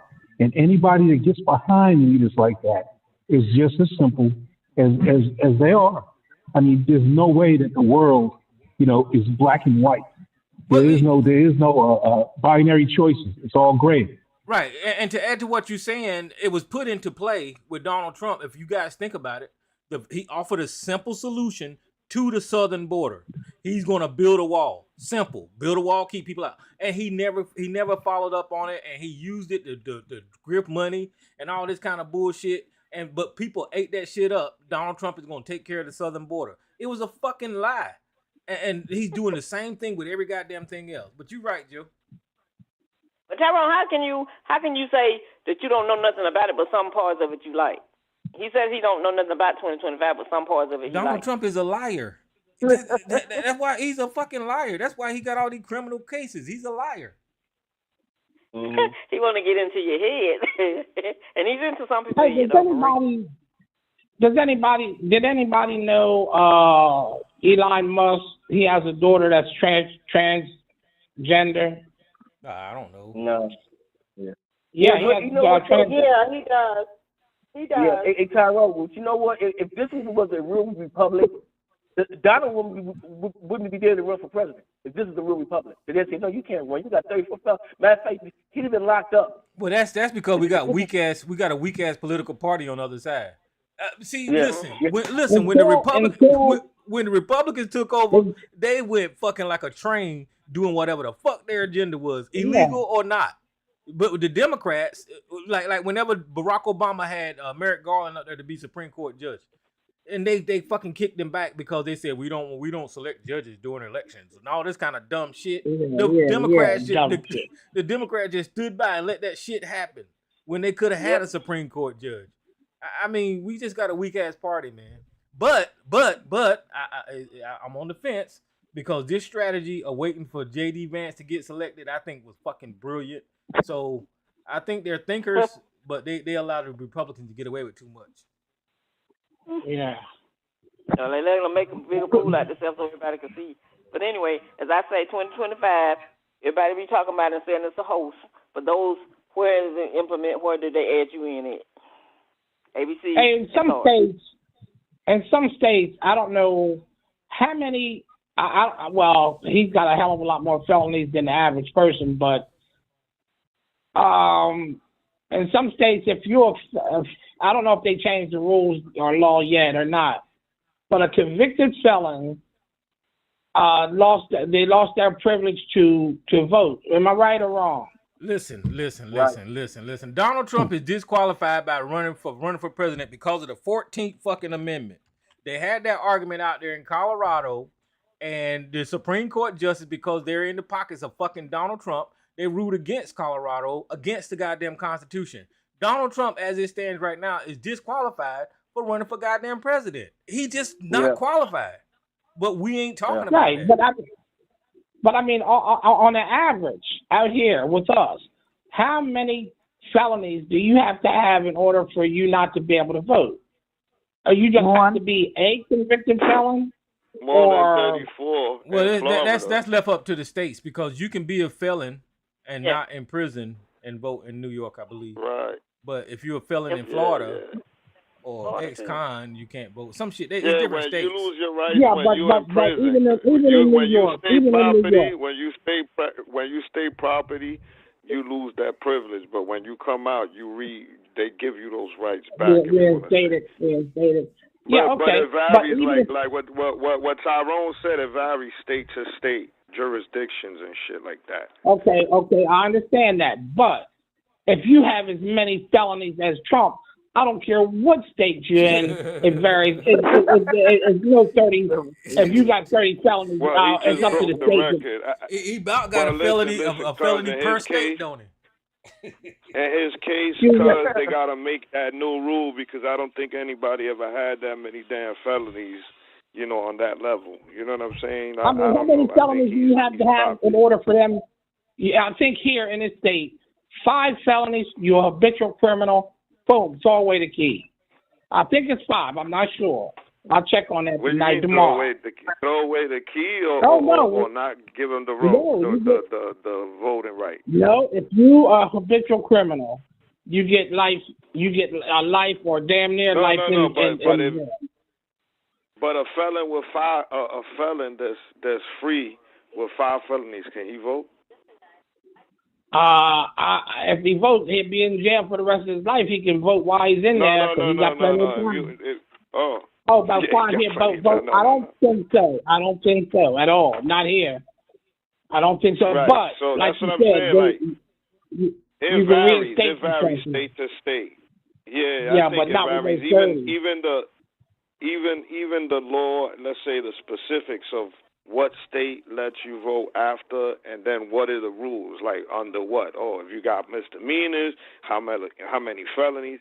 That gets technical state by state. So, you know, but Florida, you're not supposed to have felonies, but since he didn't get the felonies in Florida, they're gonna give him the right to vote in Florida. Okay, that's why. Okay, but he has to vote within his jurisdiction. Yeah, wherever he live at, that's where he vote. Which is his new residence. Right. That's where you vote. Okay, right, in Florida. Okay, all right. That answers my question then. So if he's convicted of but they threw out that case. But if they take it, they appeal it, right, and they win, he loses that case, then he, I believe, has a felony. I'm not sure, they definitely felony charges. So if they appeal the case that he got in Florida because they threw it out, and he gets convicted in the state of Florida, he will not have that right. He loses it, no matter if DeSantis wants to or not. Right. Well, they did dig in that pocket, though. Now, this motherfucker's a criminal, man. I mean, it's starting all the way back from when he was trying to rob charities and his colleges, and he had to pay money for that. to the impeachments. He's a goddamn how you say And even at habitual school, criminal. even at school that he so-called had that school. And they killed me. They killed me Pop. talking about pedophilia and they looking out for children. And Donald Trump, when he first came into office, he was going to court for a 13-year-old girl, accusing him of violating her sexually. That document is out there, and he hung out with Jeffrey Epstein. It's on fucking videos where they're with the young girls and all this kind of stuff. And his wife Melania is a fucking foreign fucking what you call it, a paid bride, like a paid from Yugoslavia somewhere. Yeah, he paid for that damn woman to come over here so she can get married Yeah, to him. he did. I mean, come on. What happened to the religious right, the Christians, and all this kind of bullshit? These people don't give a damn about none of that. They just want power. They falsely assume that when Donald Trump get into power, that they're going to benefit from it. Just like when Sarge called in here and lied and said that he got benefits from Trump's tax cut. That was a fucking lie. Well, you know what? I'm gonna tell you something. White races are inconsistent, and they also hypocrites and contradict themselves. Because right, they have Donald Trump. Yes, of course they're behind him because he's gonna push some of their policies. But a lot of them say they love him, right? But yet he married a foreigner. They agree with that. I mean, they don't like nothing but the white American blood. If you get a foreign white, which is why they got a problem with J.D. Vance, because he got an Indian wife. He got a brown wife. Oh, guys, I got some news that just came over the wire. Y'all want to hear it? Go ahead. Yes. Because it came across my tablet. Okay, reporting Trump backs out of the debate as Camp says it's inappropriate to schedule things with Harris. Wait a minute. Donald Trump is reportedly, it's a lot of noise in the background. Oh, mute your phone. Mute mine. Okay. Donald Trump is reportedly backing. Okay. Donald Trump is reportedly backing out of a scheduled September debate. That's according to Sam Stein, a good work of MSNBC, who wrote on social media X Thursday night that the decision was made given the continued political chaos surrounding Joe Biden and the Democratic Party. The statement from Trump campaign used attacking nickname often deployed by the former president, and so the debate details could not and will not be finalized until the Democrats formally decide on a nominee. There is a strong sense that many in the Democratic Party, namely Barack Hussein Obama, that Kamala Harris is a Marxist fraud who cannot beat President Trump, and they are still holding out for someone better. Therefore, it would be inappropriate to schedule any debate or any of the things with Harris because the Democrats very well could still change their minds. The ABC News debate had been scheduled for September 10th and initially to feature Biden and Trump. So he ain't doing no debate. He ain't doing no debate. Well, that goes to show you right there. But his fucking base is gonna come up with some type of excuse of why he's legitimate. They're gonna say, look, Kamala Harris ain't authorized to run and all that kind of bullshit. Listen, I want y'all to get this in y'all mind. When y'all voted for Joe Biden, y'all didn't only vote for him. Y'all voted for him and Kamala Harris. So the Democrats has already made up their mind about Kamala Harris, and she said she got enough electors. That was in Wisconsin, though. But at the Democrat convention, if they select her, then what the fuck? You know, stop with this bullshit. You know, she's in the right place. Go ahead. He's full of it because the debate was scheduled for September. The Democratic convention is next month. It will be over with by the time September. So he's saying that they may change their mind. During the convention, they will more than likely, she will be formally nominated and she will have the Democratic nomination. So there is no more backing out. So he's even lying in his statement because the convention is next month. The debate wasn't until September. So you see how he's even lying with that. Yeah, It's no changing of the it's no changing of the mind unless somebody died. There's no right. changing of the mind after the convention. So I'm seeing all over the place that they're calling him all type of punk, a wuss. He's scared. He's this, that. And you know what? Not trying to help them, but if I was a Republican strategist, I would not allow him to debate Kamala Harris. Well, it's a smart move. But first, yeah, it's a for very them. smart move because Trump doesn't understand politics. They have no his whole time that he's been campaigning, they have nothing that they talk. When people talk about, well, what type of policies? They have no policies. All he does is rant and rambles about foolishness, and he does not understand politics, and he does not understand how the government works. And as narcissistic as he is, he knows he doesn't know any of these things. So they would be stupid to do this, knowing that Trump cannot stand his ground. Because when Hillary was debating him, the only thing he could do, they told him remember he used to be walking around the stage trying to bully, I'm this, I'm the white man, I'm the this. And Joe Biden, because of his stutter and his gab, he still won the debates against Trump. But this last thing that went on, Trump was like, we should debate every week. The American public deserves to see. Yeah. What an American public. But he knows that he cannot debate anyone who understands 1 + 1 is 2. So he knows he can't do that. This is a smart move. Now, will he be able to get away with it? Who knows? But if I were a strategist, I would not allow him out on a debate stage with Kamala Harris or someone younger. No. Because it's gonna look bad when you do the split screen of this. And we have to be honest with this younger, pretty woman. She's pretty. Looks as always plays a role. That's how come Nixon lost the election against Kennedy, because when they debated, Kennedy was handsome and smart. Nixon was smart too, but Nixon wasn't the best looking guy, and he was sweating. So that's why they helped him lose the election. So yeah, I mean the Democrats would be crazy to let Kamala Harris go, because I mean I think it was within the first 24 hours, there was $100 million raised with the announcement of her nomination, and then they said it was 800,000 small new donors, and 60% of those was first time donors. So she really sparked an interest in this party, and they would be crazy to switch her out at this point. So they're not going to switch her out. And some super PAC has already given her $150 million, and so she's up to $250 million. And you know Nikki Haley.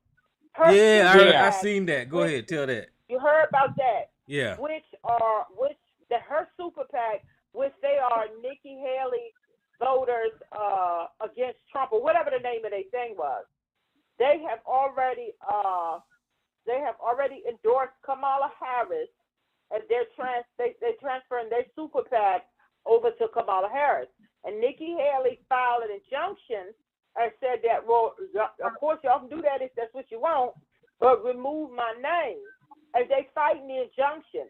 They said we're still those same people. We're still Nikki Haley voters against Trump. Yeah, that's who we are. So we're keeping the name. So I mean, and then Trump then filed all that stuff. They don't want her to get the war chest, but like people were saying, and the next week she ain't gonna need that damn money. She has a right to get it. But even if she said no, y'all keep it, give it to a super PAC or something. Yeah. Then the super PAC can spend it for the Democratic Party however they want. But she's not gonna need. She don't need it now. She's not gonna need that $100 million. Because give it another week, she's gonna be up to 300-something million. And they so scared of this lady. I can't believe it. This is their go-to damn tool in the House. They trying to impeach her. They trying to impeach Kamala Harris for hiding that Joe Biden was old or some shit. These people, they just scared of this woman, and they should be. I hope she light a fire up on her ass, up under their asses. And let me say, Tyrone, it's the last thing I'm going to say that somebody else can go. When we were on I think it was the same night of the debate, Joe Biden and Donald Trump, and it was all horrible. We were all feeling kind of low. Jay was on here, Mama's Boy, and different people. It was awful, and we were feeling some kind of way, you know.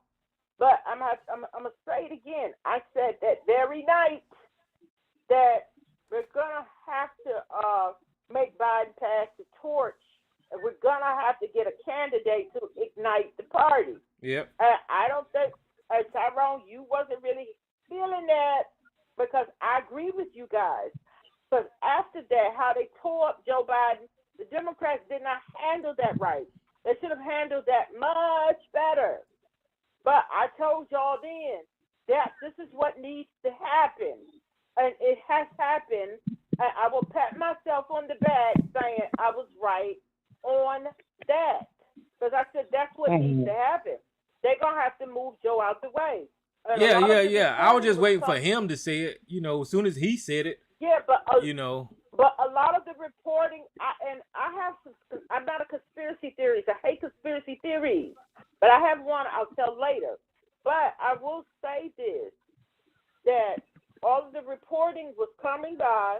So y'all know that Nancy Pelosi did this here thing. Y'all know that. She was the main mouthpiece that did this here thing.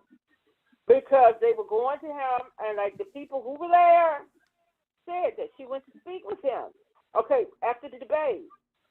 Okay, after she was looking at all the news and the this and the polls, which you really can't go by the polls, but Biden was in bad situation.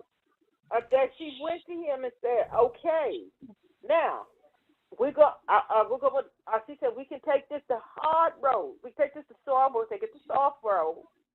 She said, "You have 3 weeks to figure it out. Do this, do that, and if you don't, then we can take it the hard way." They knew what that meant. That all of them people was going to go on pub, and they didn't want to do it that way. But they told him we can go soft, we can go hard. That was Nancy that told him that, and that was Nancy who lit a fire under Barack Obama. And then we started hearing things from Barack. Oh, well, someone close to the Obama camp leaked to this. Oh, someone from George Clooney said that letter that he published asking Joe to drop out. Y'all remember Joe Clooney's letter? He said that he sent the letter to Obama for him to approve it. And Obama said, "Go for it." So George Clooney said that. He sent it to Barack to ask Barack, "What you think? Should I do? Should I this?" Because he's a very big fundraiser and donor. And Barack approved it. So both of them was working behind the scenes to get him to do it. We could do it the easy way, or we could do it the hard way. And Joe was like, "Well, yeah, it would have been a mess to wait to the convention to try to do that stuff. So I'm glad they did it this way. You know, I'm glad they did it, and they still could have did things a little different.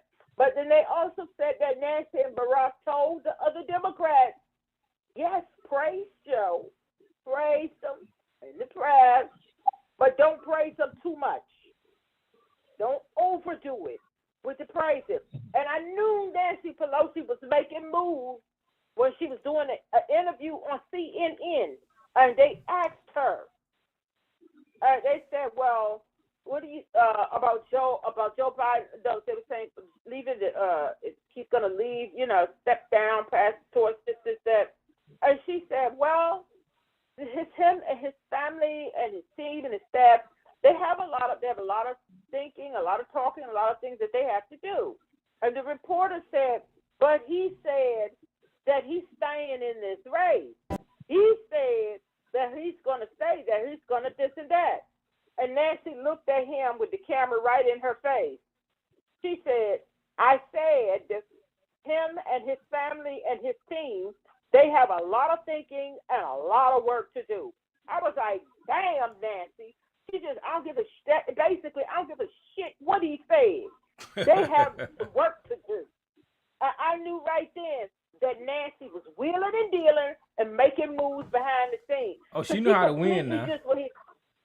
Yeah, Nancy know how to work that thing, and she did that. She put a little fire under Barack. Look, we got to get this thing here done. And I told y'all when we started hearing, oh, someone close to the Obama camp leaked this. And a lot of people were like, they don't know that. Joe said that. That's not true. That's not true. That was like, no, when you start hearing such and such leak this, they leak that. That's how they operate. How they operate. Hello? Go ahead. Oh, can I talk now? Yeah, you can talk. Oh, you remember what AOC said? They didn't want neither one of them. It wasn't Nancy. It was Nancy part of it, but it's a different group. Because you notice all those out of California wanted him to go. He might have been going to leave anyway if he wasn't getting better. But I don't know how Obama, I don't know nothing about him being up there at that Capitol doing no work. And I keep hearing it's just about like that letter they said when they indicted Trump, that a friend that was on his cousin was on the jury, and that letter that was put out. So sometimes you got to be careful for when you listen to stuff to talk about it. So that's why I was like, if AOC said they wanted both her to go and him. See, Nancy them one slick, and the other one that's out to my he apologizing now. Biden is still upset. The dumb group of people that he thought behind him. Let me just say this. And so am I, because it was nasty the way they did it. Hillary Clinton, she the first come out. She endorsed. How she gonna endorse Kamala? And she didn't even care for Obama and Michelle. You got to look at Carville. He came out with the mess too, and he went back in when he talking about woke people. He came back out, and those same Hillary people and some of those Obama people, because they didn't get the opportunity to serve under that administration, is still upset. And some of them still gonna try to do stuff to remove Kamala. But the people have spoke against corporations and them. Let me just say this. Everything, yes, AOC did say that. Yes, she said what? She said she's there with those people all the time, and she's been hearing what they were saying. But I didn't hear her say that Obama was at all. So who was she talking about? The people that was in the Capitol with her, or the people that's in the... No. Obama did not have to go anywhere for his mouth to be in it. No, he was not going back and forth up there. He didn't have to. And what is Nancy's voice? They said that Obama was running the White House anyway, so I guess that's why his name keep coming into it. No, that's what they say, running it. No, his name keeps coming into it because he's still highly influential with the Democrats. Because I'm saying it because he's still highly influential in the Democratic Party. He doesn't have to. Well, he must be got two different things, because he got a chat room that he talks in all the time, and not one time has he ever said that Biden need to go. He said if Biden wanted to go, he would make up his own mind and leave. Do you think that he would say something like that in a chat room? Let's get real. No, I would. Do you think he would say in the back room? No. That's what I'm saying. Is that Nancy them didn't want him there either? Because if they did when they had the House and the Senate, they wouldn't even have to be dealing with what we're looking at now. If they would have did the job that they had to do, they could never find enough votes. He would have had his Supreme Court justice and all of the things that he did. He would have had it if it wouldn't been for Nancy them. Just like you said, the corporate. That's who that was. Corporate people. And that's who we are fighting against, the corporate people. We're not fighting against those other people that we elect because they don't want to put the money in their pockets. That's the way I see it. I don't know how you see it. I see it in a different way. Yeah. And I'm listening to what AOC had to say. That's how. Because they didn't want her either. Because when he picked her as his running mate again, what did Nancy say? And Elizabeth Warren. She's not the right one. That's what they said.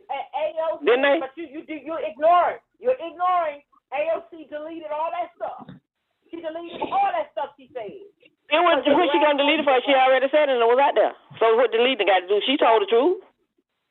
No, but what AOC did, which was good, what she did, and I'm sure they instructed her to do this. Not only did she say, I don't recall her saying they didn't want Kamala, but I will say. Oh, she did. She said it. Oh, you didn't hear it. But. Well, I listen closely, and I watch a lot of things other people don't be looking at. So that's what she said. And when Joe said that he was going to pick Kamala as his running mate again, they said they didn't want Elizabeth Warren. She came back and she apologized. Nancy was saying it too. Every time somebody asked the question, she was trying to dance all over it. Okay, are you talking? You said AOC. We watching, and the only person that was standing with Joe was Maxine Waters. She stood up and said, I'm older than Joe, and I'm still with my good mind and sense, and I'm going to stand with him. Yeah, they were supposed to. They even had Hakeem in there. He couldn't even say what he needed to say, the Speaker of the House, because Nancy and that other group of people, now sit back looking stupid, because things ain't happened the way they thought it was going to be. I'm not going to go back that's the way I see it. It's not a damn rough difference between none of those corporate people. I'm not going to go back and then Clooney, they said, has Clooney donated any money to her? Since he was out there and he was... Yes, he endorsed her. Yes, he has. I'm not saying endorsing. A whole lot of people endorse, but they ain't giving up nothing. Yes, he has. Because the first thing Whoopi told him to do, since you had him out to tell Joe to go, now you would be the first one to endorse. So I guess that's why he did it, because Whoopi told him to. No, not because we don't hear some of these people speaking. If you don't hear them speaking and saying something, I want to hear that out of their mouth. It's just like the one out of California that's running for another selfish one that's running. He's already a congressperson. Now he's trying to run for the Senate to push the other lady out. When Baxter died, now he's trying to what is his name? Adam Schiff. Him. They selfish. That's who I was trying to think of. That's who I was trying to think about. Adam Schiff. That was trying to get his name. When Adam Schiff came out on the record, he was one of very few. When he came out and said why he did it, but the other one you ain't heard nobody else say nothing. All you just heard them say in the media. But this one, and half of them states that came out was California, Florida, and all them different places. It wasn't that many. And talking about down ballot, it's gonna make up the down ballot ticket. So they might be messed up for real. Okay, you interrupted me, so you let me finish saying what Adam Schiff. I don't let you talk all night. So what you talk about? Excuse me? I'm not talking about. What the hell is wrong with you? Huh? What is wrong? Don't do this. Don't do this. Ain't nothing wrong. You let somebody else talk. You need to share. No, you enter. You know what kind of sharing is? You need to. No, do that's what they call it. You know what sharing is. Explain that to me. You know what sharing is. I'm not upset, so calm down. What the hell going on? What just happened? I don't know. She can upset. Y'all calm down now. She can calm down. You talk over people and you interrupt. No, you've been talking the whole 30 minutes, 15 minutes. I don't have all night to sit here and listen to you talk. When Sharon is like, you talk 2 seconds and let somebody else speak. That's how I go. I wasn't talking for 30 and 15 minutes. You have a bad habit of over talking. But it's my habit and I'm going to keep it. So it's my habit and I'm going to keep it. And you have one too. Not being rude to you, but I'm just telling you. You just want to talk, and repeat yourself 15 times. We got a new Democrat nominee. Y'all need to calm down now. They ain't used to be. We need to calm down. That's what I'm trying to say. And I'm trying to explain to her is just because you heard something, I mean, you got to go with it, just like I said. Harris for president. It's just like, wait a minute, hold on. It's over, lady. It's over, young lady. So calm yourself down. Kamala for president. Stop over-talking people. You are extremely rude, and you said... Well, calm yourself down before you say something that you might regret. I don't go there, and I'm not like that. Calm down, young lady. Okay? So when you get finished, calm down before you say something that you regret. I don't know. Y'all need to go to y'all need to go to y'all corners. No, wait. Excuse me? Go ahead. Let me hear what Lisa's saying. Hold on. I don't go into childish ways. Hold on. I will accept, young lady, from you. Thank you. Now, you have a bad habit. You have a very bad habit of interrupting. I was not talking 15, 30 minutes. So stop exaggerating and stop being disingenuous. Let's don't do that. You have a very now can I tell you what you have? You told me, and I'm still okay. You have a habit of talking too long. I don't like to talk long. I do it short and get out the way. Why? Sure, young lady. And you know, right now, and hold on, you want to know why I talk longer than probably some of the others? Because I am Tyrone's co-host. Yeah, I don't mind that. I let her talk because I don't have shit to say. I'm his co-host. You're Tyrone's co-host, and I'm a listener, and sometimes you can let somebody else in. That's being selfish. He does. No, you're being disingenuous now. Don't do that. It's an awful. That's because you don't agree with what I'm saying. You ain't got to get upset. No, I'm not get upset, dear. with what you're saying. That's what you. So as I'm saying, why are you all upset? I'm not. You're just getting all out of whack. For what?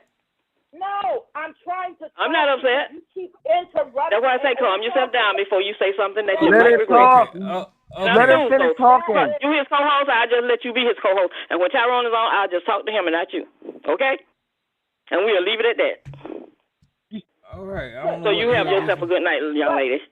I don't know what just went on, Yeah, but that's I crazy. will take young lady. I will take young lady from you. Thank you. Yes, I will take young lady from you. Anyway, All right. what I was going to say about Adam Schiff before I got interrupted by rudeness.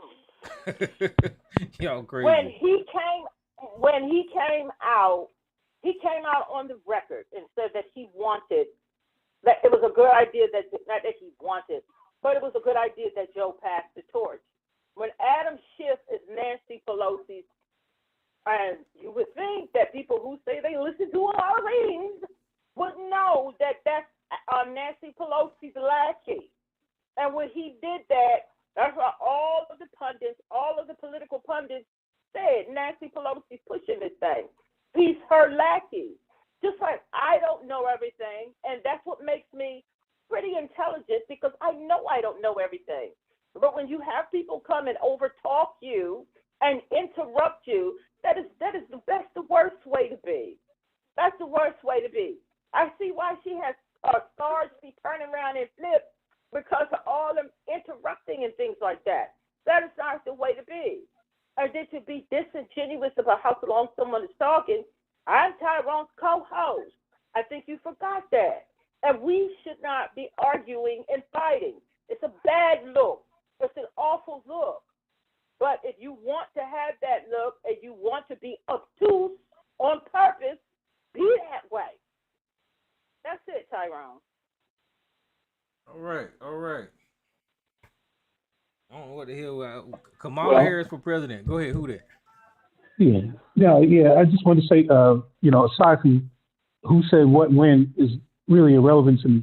What's interesting is that Hillary's ground team got reactivated again. I don't know if you guys are paying attention to this, but all the infrastructure that existed when Hillary was running, all the various PACs, all the various groups, women focused, women supported, and women operated groups that pretty much had gone dormant once Biden got elected and Hillary lost, are now reactivated, and they're just as strong as ever.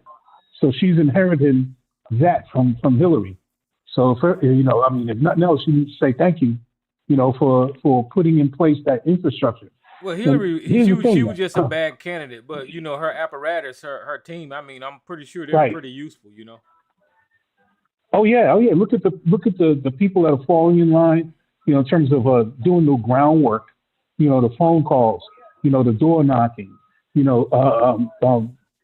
Canvassing for donations, for polls. All of that is a benefit from Hillary's run. Because those guys never really went away.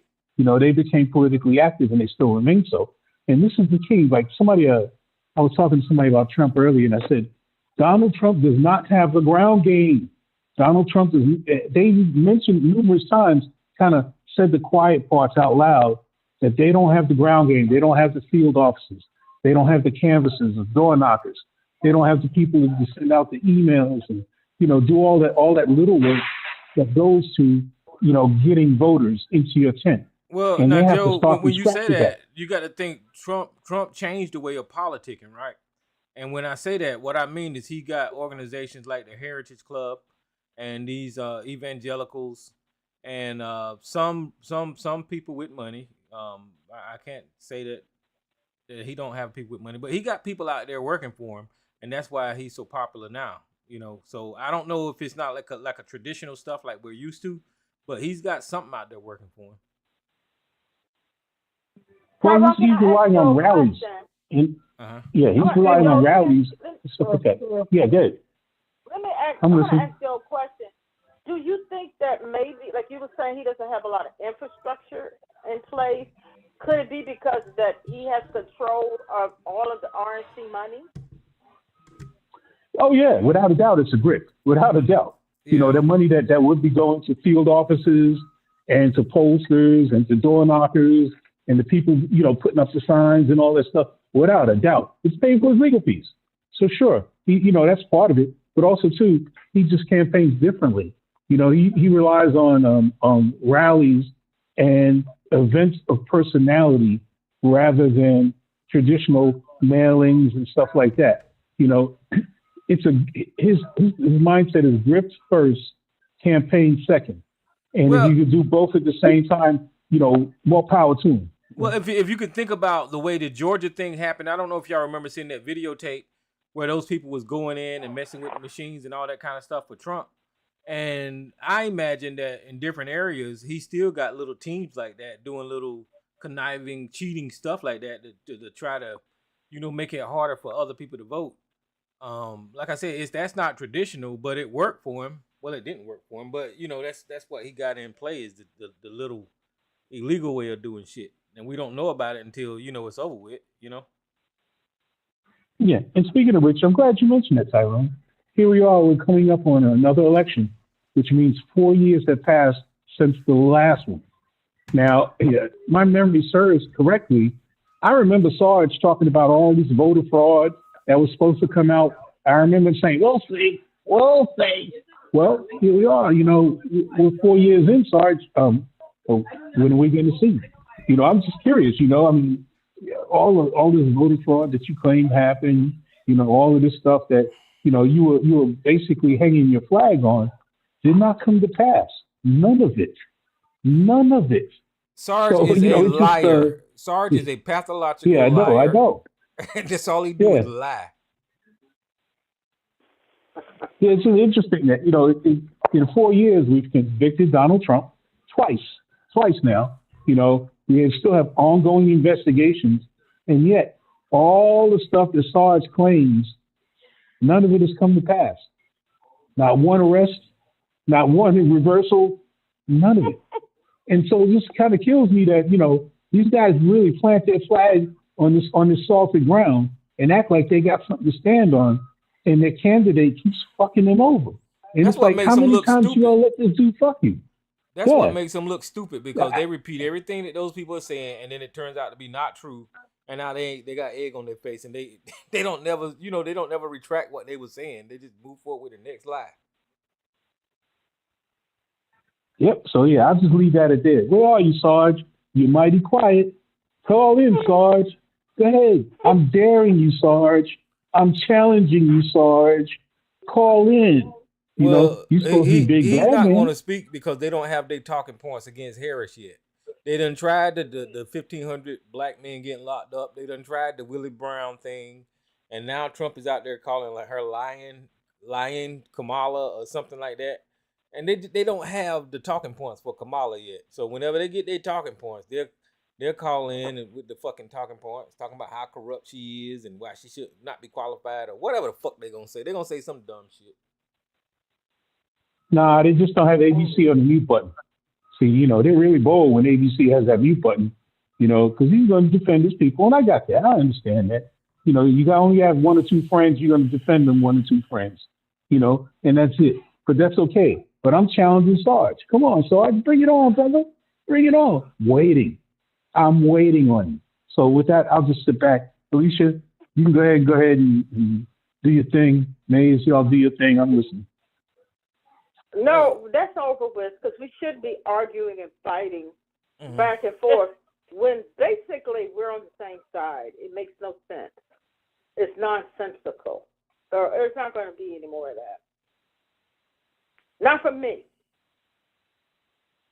Did you see that lady that got shot by the police, Elisa? Yeah, I didn't watch the video. As I said, I don't watch things like that. I just read what other people and hear what other people say that happened in the video. And when you played it, I was listening, and I turned the TV off to the video because I don't want to miss it. I don't want to see that by accident. Yeah. One thing I am happy about with this is that the officers have been terminated, they have been indicted. We just have to wait and see how it goes for the conviction.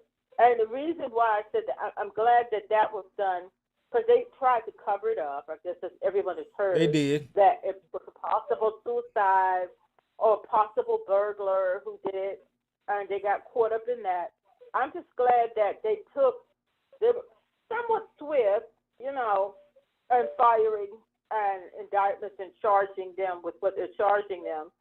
And we have to wait and see it, because I didn't want it to be the rest of the summer, a long, hot summer with protests, because it was definitely going to be protests concerning that.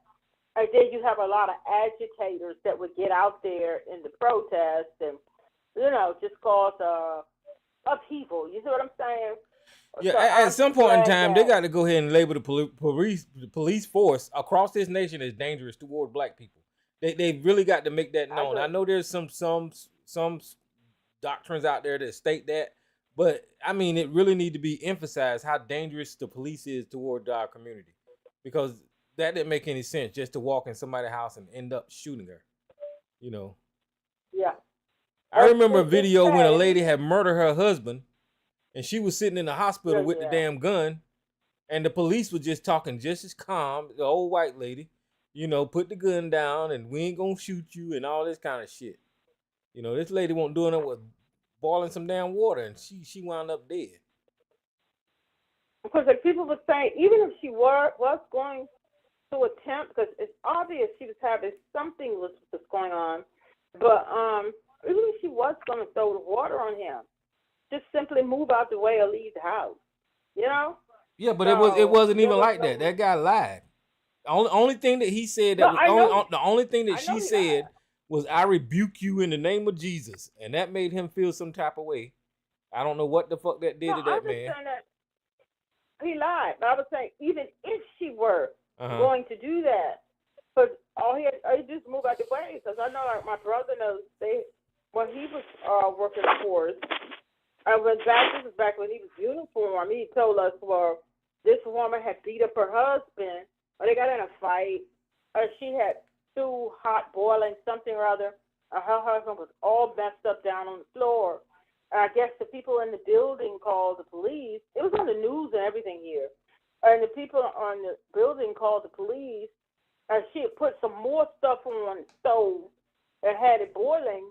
And when the police came to check on the husband, I guess to see if they could render, call for some medical help, and that she had picked up a pot of boiling, whatever it was, she had put back on the stove to throw on them, because that people do that, and that they basically got out the way, and they were able to hit her with the nightstick and be able to subdue her. Yeah. There was no need to pull out a gun. No need to pull out a gun and shoot somebody. So even if that's what she was going to do, and I'm not saying that's what she was, because they lied, they tried to cover it up. But let's just say she was. Just simply get out of the way and leave the house. And that's what defund the police was all about. You show up for whatever reason, the police show up for whatever reason, they assess the situation, and I think this might be someone having an episode or manic or something like that. And you should be able to subdue the person. As defund the police was about, they go and make a telephone or go to the radio, and then you send in someone who is trained to deal with situations like that, and then they take it from there. Does this person need to go to the hospital, 48-hour hold, or, whatever it is that they do, the experts that deal with that. That's what defund the police was about.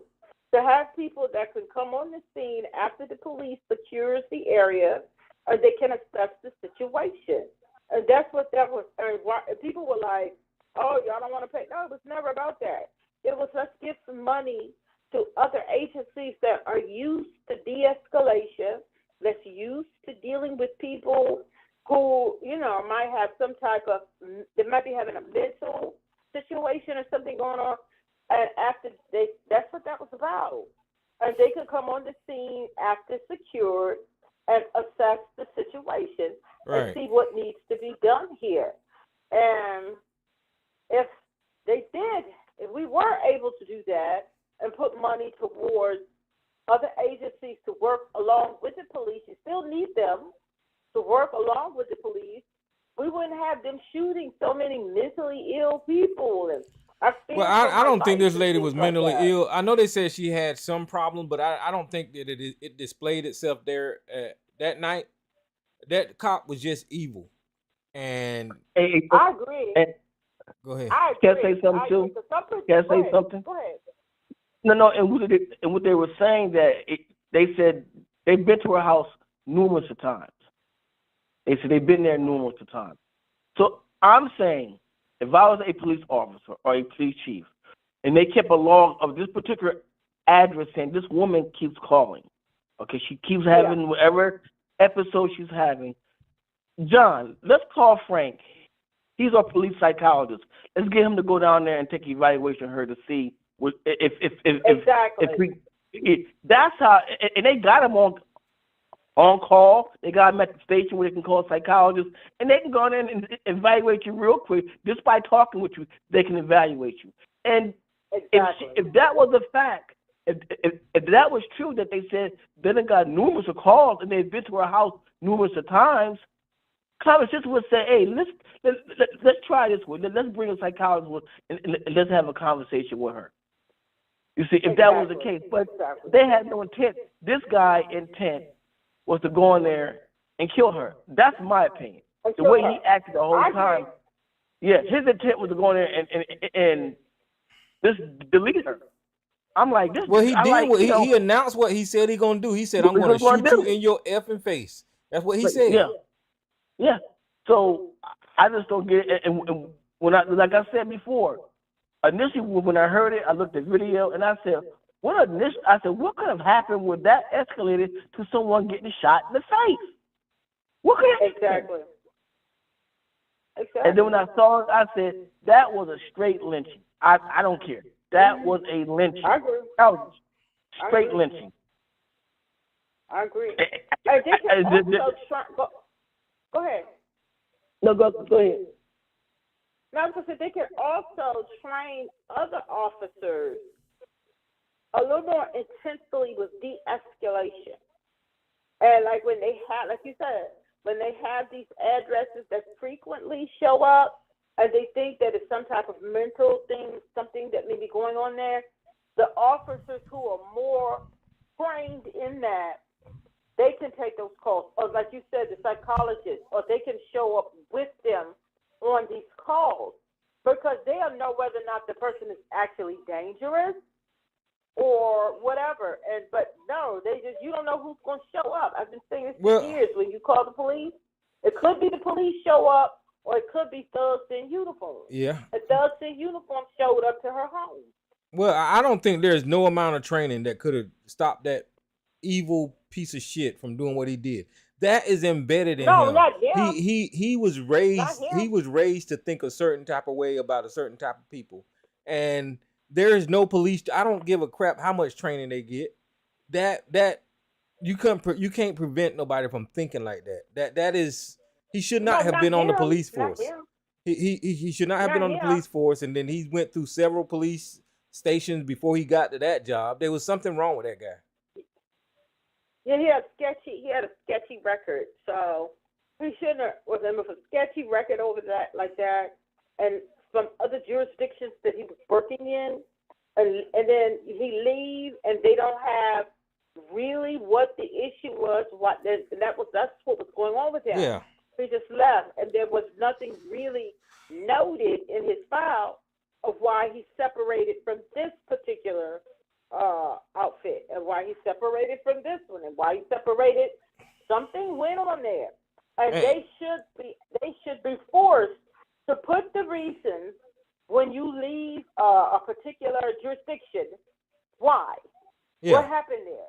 And then when you go to the next one, and you leave, and you're not there. Some of them he was at very short periods of time, and why did y'all separate employment with this person? What went on? That should be by law mandatory put in their record. Especially if you got a job carrying a gun. Yeah, they need to know. Man, you should not be able to hop around, and then when they look in your folder, They don't know why you separated from this jurisdiction over there. That should be at least that should be mandatory because they're carrying firearms and they have a badge, and they at any time they can become the law, the judge, and the jury all in 1 minute. And I guarantee you that there's more of them just like him on that police force and in other police forces, just waiting on the day where they can pull that damn trigger. Yep. Yeah, let me ask you a question. When these ladies and gentlemen, when they go for these, going for the police force, etc., they go to the academy. Do they give them a psychological evaluation? Because some of these officers could be psychopaths. Listen. I always said that the KKK ain't never went nowhere, and the KKK always wanted to remain in power. So what these white families do is that they practice racism in their houses. They raise their children to be racist, and they tell them that they can go practice their racism if they join an organization like the police force. Now that ain't being said no damn well. There ain't nobody writing a book about it. But goddamn it, look at the damn outcome.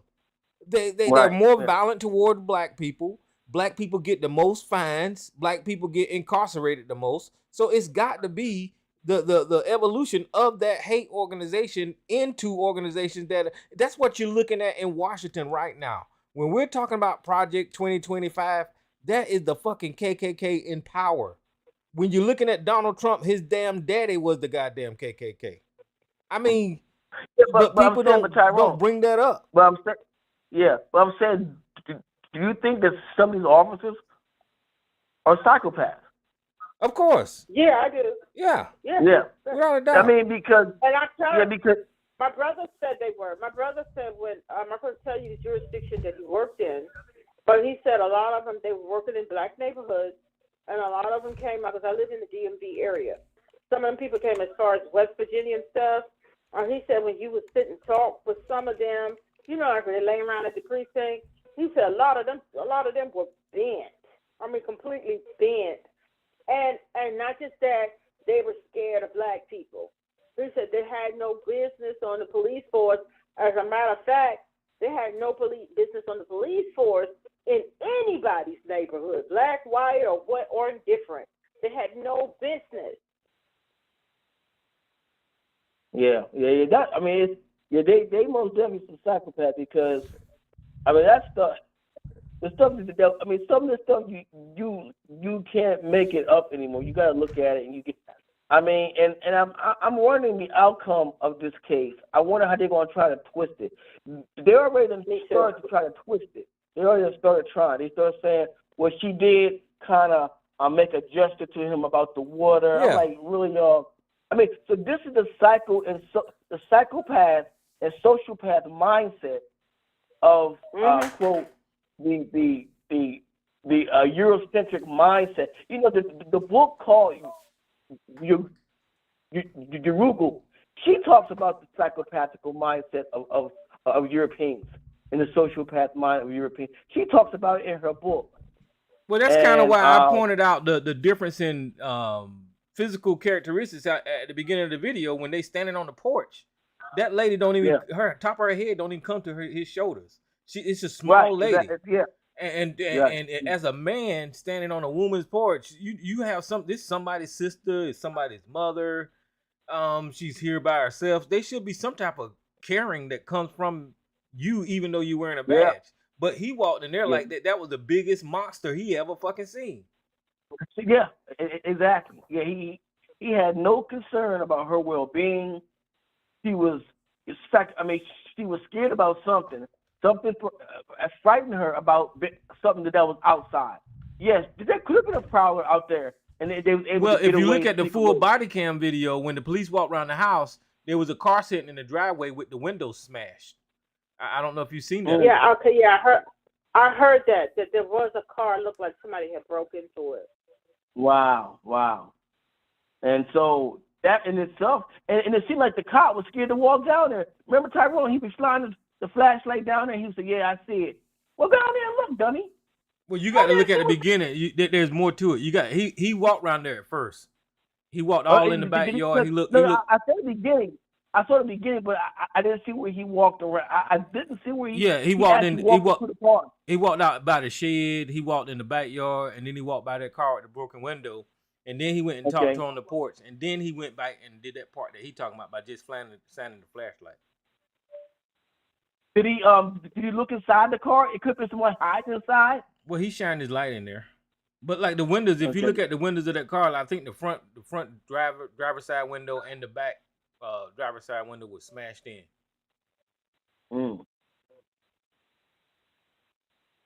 And he alluded to the car when she was sitting on the couch. She said, "Is that your car out there?" I think she said, "That's my husband's or my boyfriend's or something like that." But I didn't hear him say anything about the broken windows or something. I didn't hear that part. I was looking for that. Yeah. We have to see how this play out. It's not telling when it's going to go to trial, but hopefully it will be after the election. I want it to be after the election. I guarantee you these racist ass people done sent that man all kind of money. I promise you. No, you know it. I forgot the name of that website that they use. And then Candace Owens, did y'all hear what she said about it? I seen her pop up talking about it, and then she was saying, "Don't use this as racism" or some bullshit, and then I clicked off her dumbass. And that the police kill a lot more white people every year. I seen that part. Yeah. But that has nothing to do with this. They do. If that right there should tell you that they're out of control. You know, I mean, it's not a good thing that they're killing unarmed white people too. Yeah. Don't be talking about ABC's girl, man. I mean, what kind of point are you trying to make? That they're out of control. If they're killing unarmed white people too. But I laughed because I heard some blogger did a video on that, and it was like, yeah, that's true. They do kill a lot of white people too, men and women, and a lot of them are unarmed. I don't know if this is true. Well, it's partially true, but he said that. But the difference is white people don't give a damn. No. The police killing. Listen, Candace Owens and Sarge, whenever they quoting that stat, what they're saying, we're 13% of the population, right? Yeah, I know. We get killed at a higher rate than white people. They're 60-some% of the population. They're 60-some% of the population. So they're going to encounter more of them than they do us. And if their numbers are higher, it's because of the percentage of people in this country. So if it was even, then it should be 1-to-1, but it's not, and it shouldn't be even. They should be killing more of them. Which, if the stats are right, then they're right. But for our 13% is way more than the 60-some% of white people that kill. So Candace Owens with that bullshit. No, I agree with you. Oh, come on, Tyrone. One black person, it adds up to about 10 of them. Yeah. So I agree with you. Yeah, come on, Tyrone. Look, according to ABC Sergeant, if you stopped acting like niggas, you wouldn't get killed. If you just act like decent black people, you wouldn't get killed. According to ABC and Sergeant, the problem is, y'all want to act like niggas, so you get what you get. And so, I just laugh, man. Candace Owens, according to ABC, she has such good information for the black community. How he figures that, I don't know, because he said Tucker Carlson also had good information for the black community. But essentially, what I hear when they're talking is what I just said. If y'all stop acting like niggas, y'all get treated right. And I don't understand that mentality. That doesn't make any freaking sense to me at all. But it is what it is. This is the world we live in now. And a lot of cops have that same mentality. They separate folks into the good black people and the rest of them niggas. And so, that's the mentality that they come to the door with. Right. If they see things that trigger that this must be a nigga situation mentality, they're going to come with the aggression. So it's just sad that that's the world we live in now. That's really sad. Well, you're right. And they use these talking points to try to, I don't know, cushion it for the police officers when they're the ones that needs to be held to the most scrutiny. I mean, they're the ones with the power. They're the ones with the guns. They're the ones that supposedly have the training. You're supposed to hold them to a higher standard than you do the average citizen. That's why they're placed societally over the citizen because they're supposed to be at a higher standard. But whenever something like this happened, all of a sudden, they on the same level, and the black person should have just listened, or whatever the case may be. That's just bullshit. Yeah, which is interesting here in New York because I don't think that there's been any cops that have shot migrants yet here, and these dudes are running wild, man. These dudes have zero respect for cops here. They come from other countries, and they don't give a damn about New York police. But I don't see them killing them, at the rate that they kill black people. Well, that tells me that black Americans and cops got an unhealthy relationship, because it sounds like to me that they're giving more respect to the damn migrants than they do to whoever, the black people that we've been associated with them since we've been here in this country. It's an uncomfortable relationship that we have to where it puts our life at jeopardy, Mm-hmm. Yeah. I think I read that the migrants is kind of running amok in New York. We have a lot of them here in D.C. But I did read that they were, just really running amok up there in New York. I don't know, maybe the mayor and different people up there, they instructed the police not to engage and have, because they don't want to cause, I don't know, maybe they were instructed not to police them or something like they should. Who knows? Yeah, I don't know either. But it's crazy. Look, I think in a sense they were probably told that not to police them like that. Because I think so too. I think they were told it because see, in Venezuela, them guys don't fight them cops like that in Venezuela. Those cops in Venezuela, they shoot them youth all the time. They do that all the time because the gang crisis in Venezuela is out of control. Those gangs are something else. But I think that we just got an unhealthy relationship with the police, black America. Yeah, we do.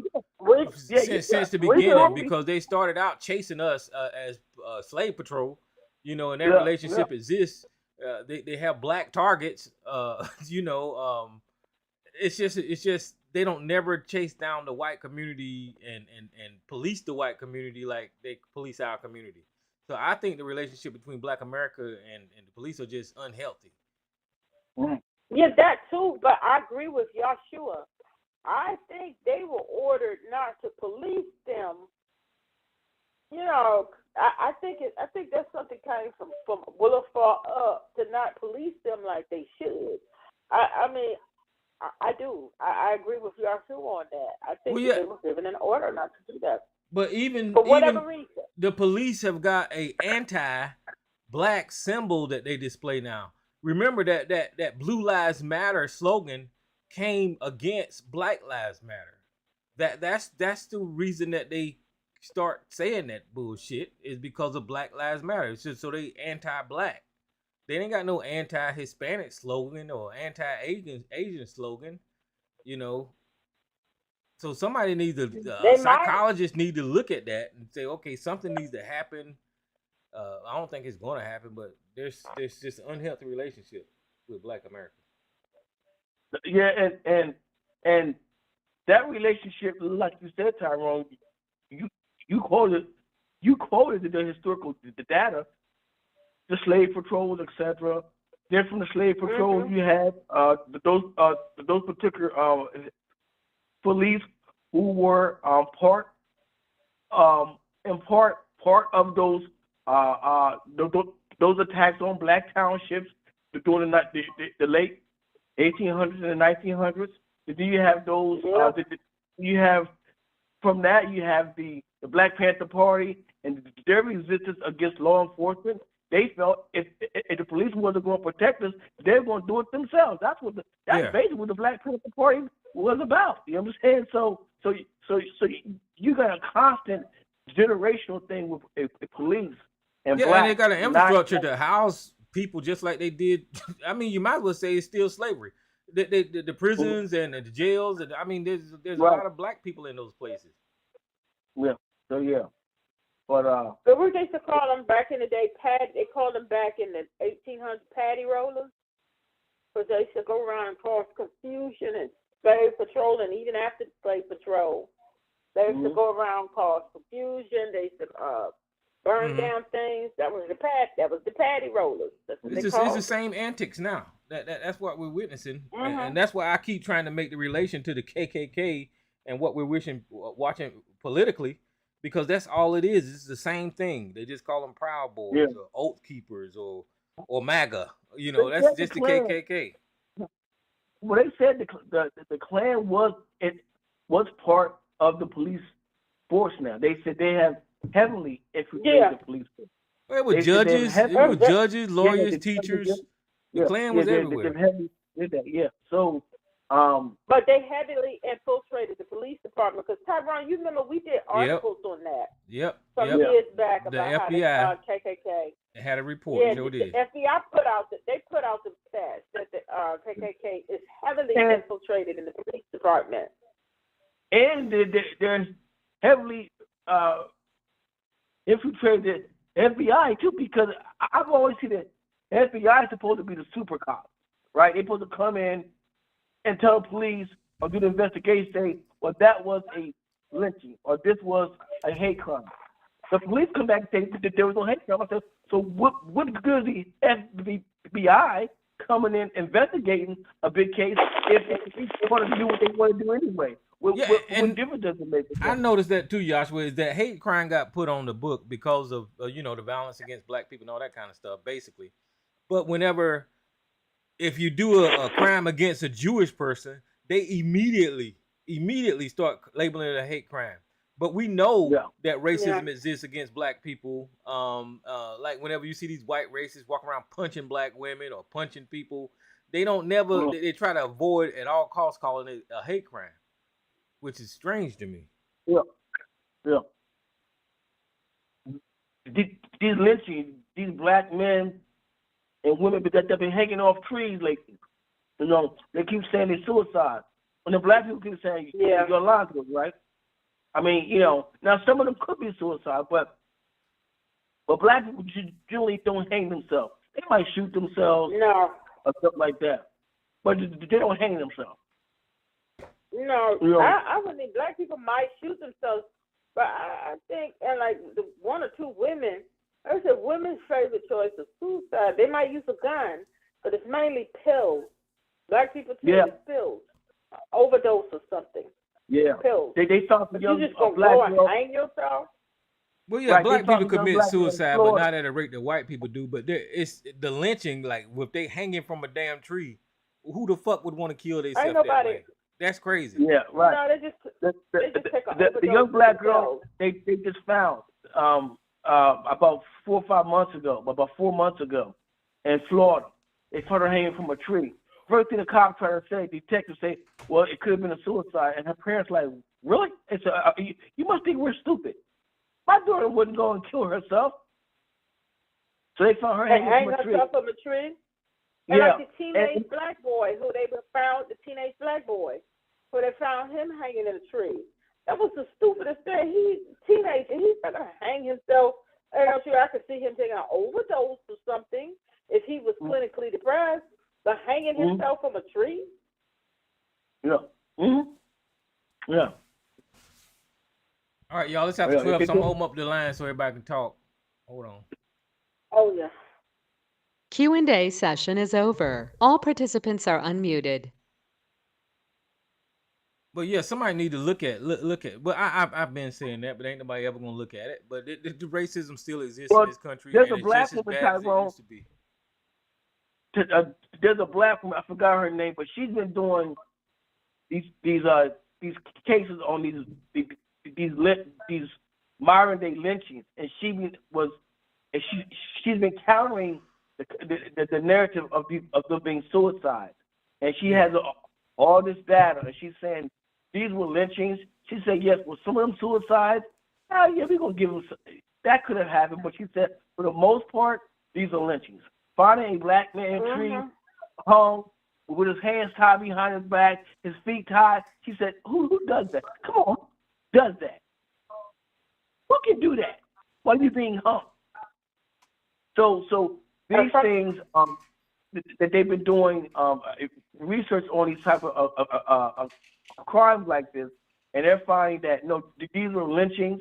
They do, and statistically is what they're saying, that black people are still the number one victims of hate crime. They're still number one. Yep. Of hate crime.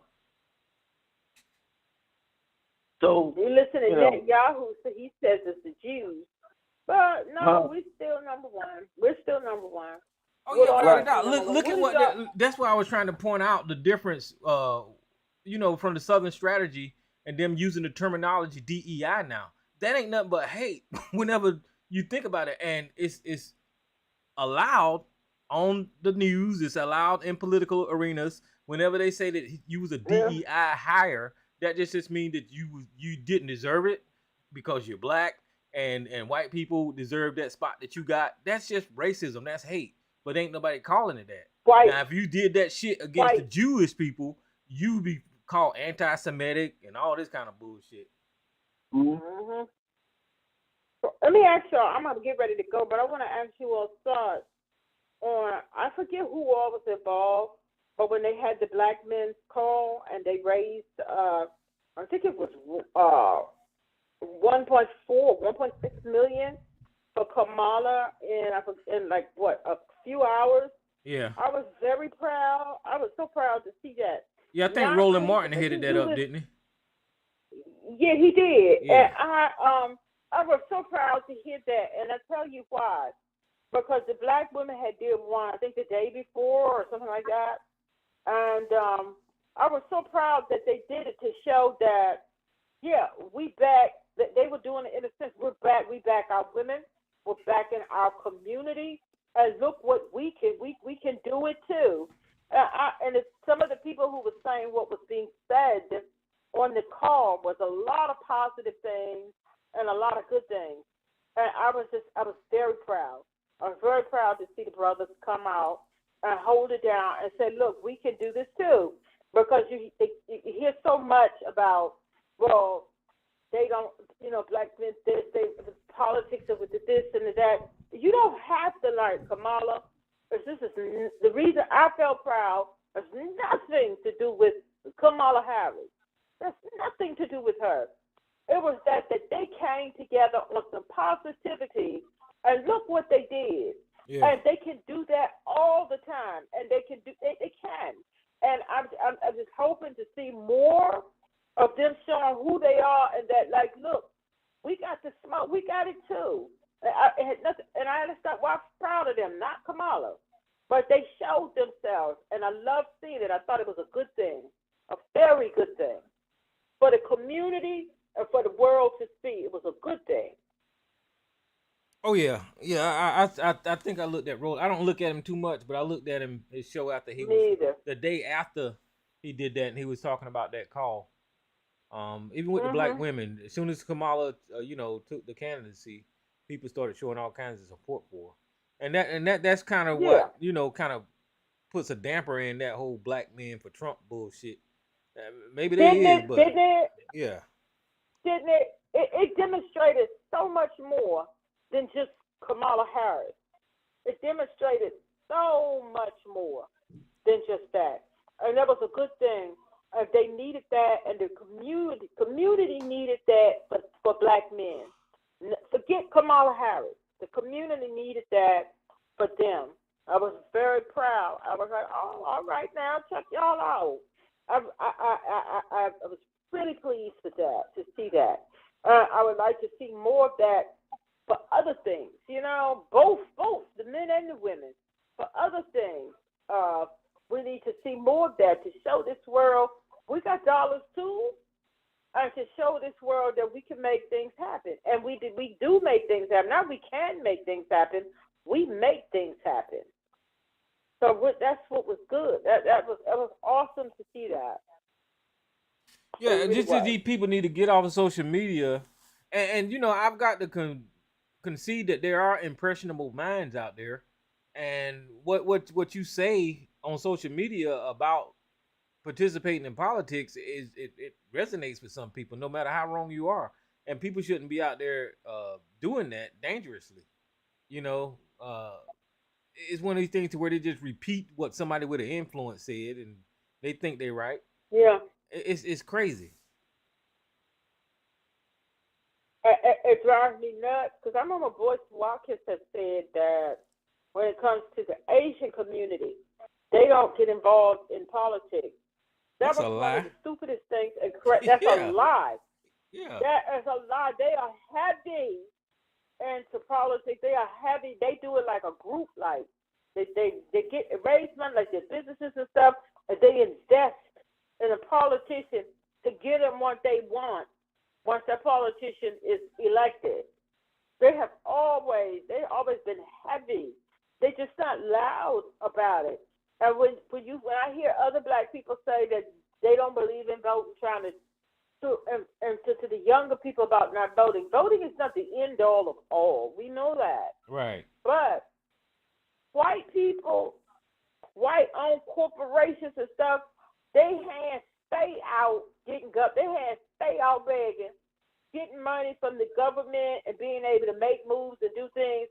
And you're crippling our people when you tell them not to get involved. It doesn't matter. Politics doesn't matter. Voting doesn't matter. When other races are over there with their hand out getting, are you telling us not to? You're crippling our people, telling them not to. Don't get involved because I don't, because it doesn't matter. It really doesn't. All of that stuff they selected, all of that. A lot of that is true, but don't cripple your people. While other people up there, all of this, like you have the welfare, corporate welfare, their hands stay out, getting billions. And people who are the smaller people, their hands stay out, getting money. Yeah, look at Donald Trump. Every day, Donald Trump asking for damn money. Every single day, 24/7, he's asking for money. Are you telling your people who pay just much and sometimes more taxes to don't bother with it? It doesn't matter. No. Another thing, telling black people not to fill out the census. That's another thing that is awful to tell our people. When the census come around, don't fill it out. Yeah. Because they don't know. They don't need to know how many of us it is and where we at. They already know. Were you born in a cotton field and you don't have a birth certificate? They know you are already on the record. They know where you are. They know you're here. Yeah. But by not doing the census, we don't get the same amount of money in our communities as the white ones do.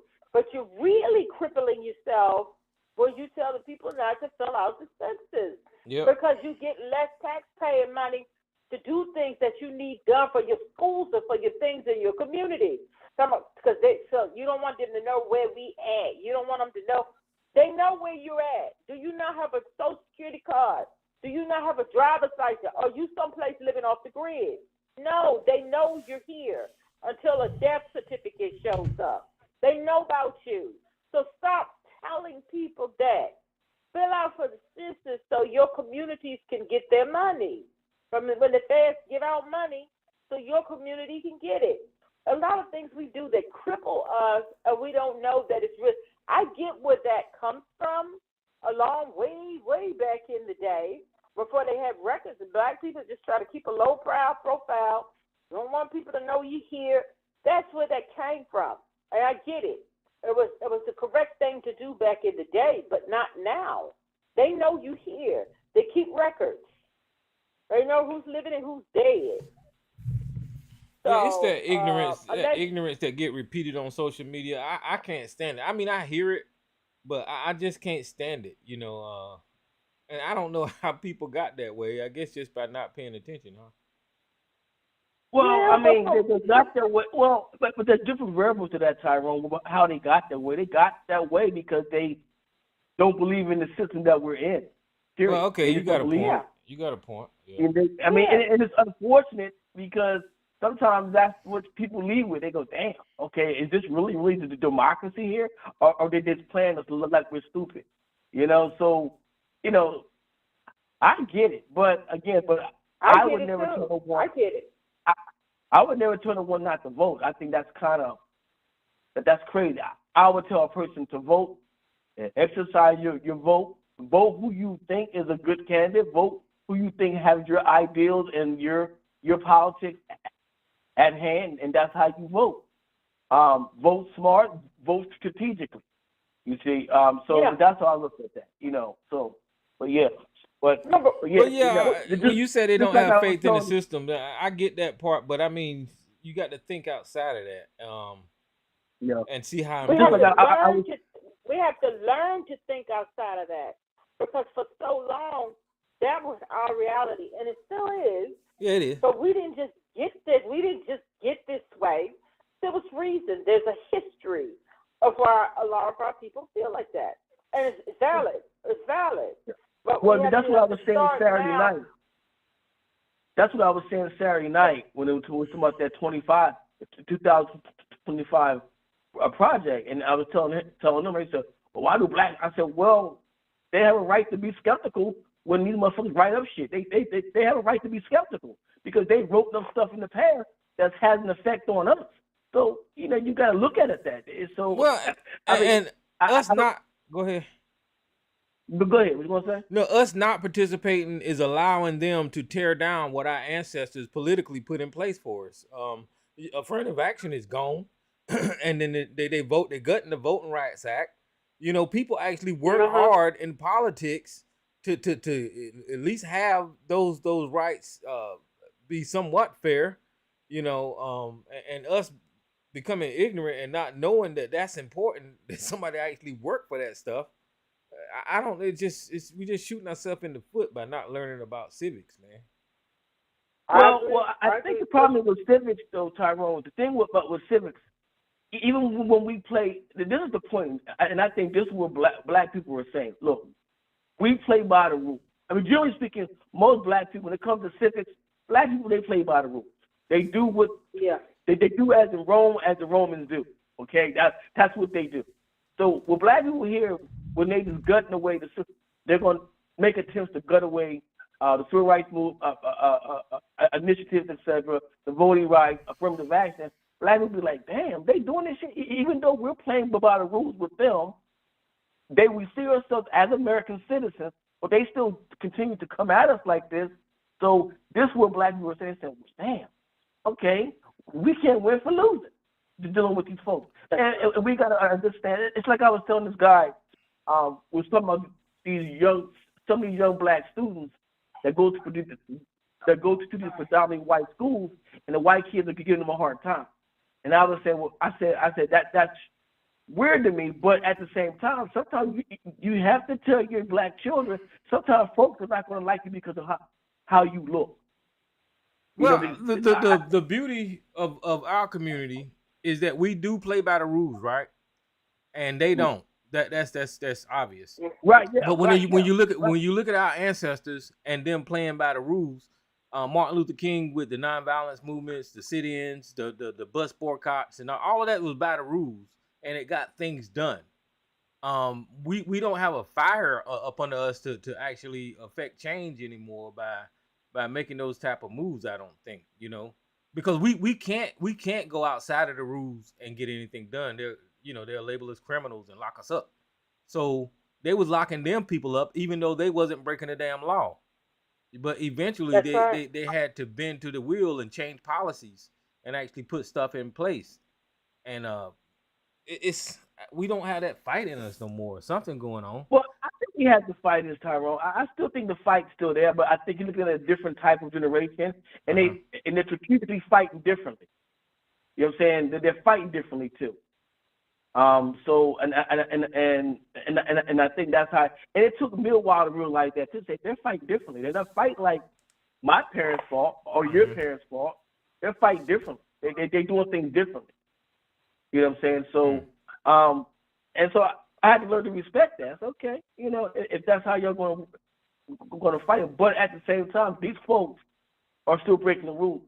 They changed the rule. They literally changed the damn Constitution for Donald Trump to say that he's immune. Right, yeah, exactly, yeah, right. Judge Cannon threw out that case down in Florida, saying that the Florida, right. the special prosecutor was unconstitutional when he's constitutional. Hunter Biden got processed by a special prosecutor. So they do change the rules as it go along. Right. Yeah, and that's what they've done throughout history. But y'all know, we are the only group of people in America, black folks. We are the only group in America that fought to make America live up to what they claimed they were. Right. We're the only group that made America force, and whatever means we had, to make this country live up to what they claim to be. And one thing that, before I go, I don't know, like a lot of the old people, y'all have heard this term, and black people need to go by this. When you start hearing things about like Project 2025,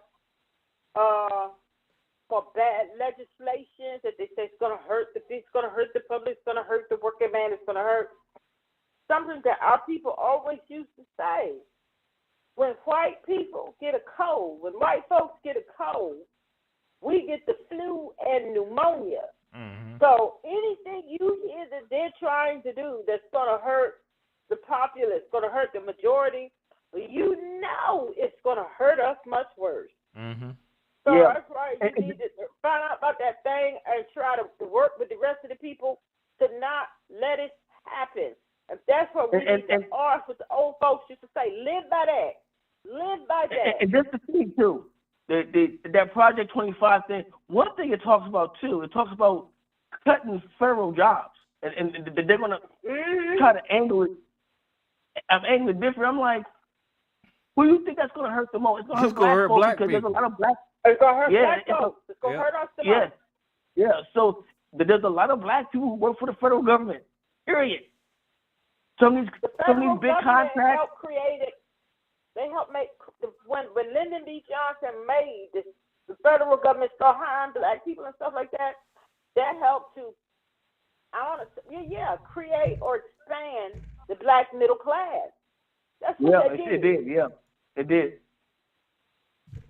So if they get to doing that, gutting these jobs and stuff like that, your white folks will get hurt too, but we're gonna be devastated. And that's what our people, they don't look at it. When they talk about them people, they just, they living from way, they don't know what they talk about. It's a new day. We hear y'all, they bitter, they this, they that. They knew what they were talking about. I always live by that. They get a cold, we get the flu and pneumonia all up in our lungs. And you have to live by that. So if it don't sound right, it's going to be real, like COVID. The same thing with COVID. And that's why I was so scared with COVID. So when I start seeing those numbers in black areas that were, pretty wealthy black areas, and the COVID numbers was extra high, that thing scared me to death. That thing scared me to death. And then I looked at the numbers. I just went from our area alone. The zip code, the corridor that I live on, that's where you supposedly have your black excellence and your black this.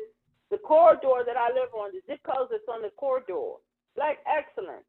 The numbers were higher for COVID, and the deaths were coming out higher than it was in the zip codes where white folks who didn't have as much.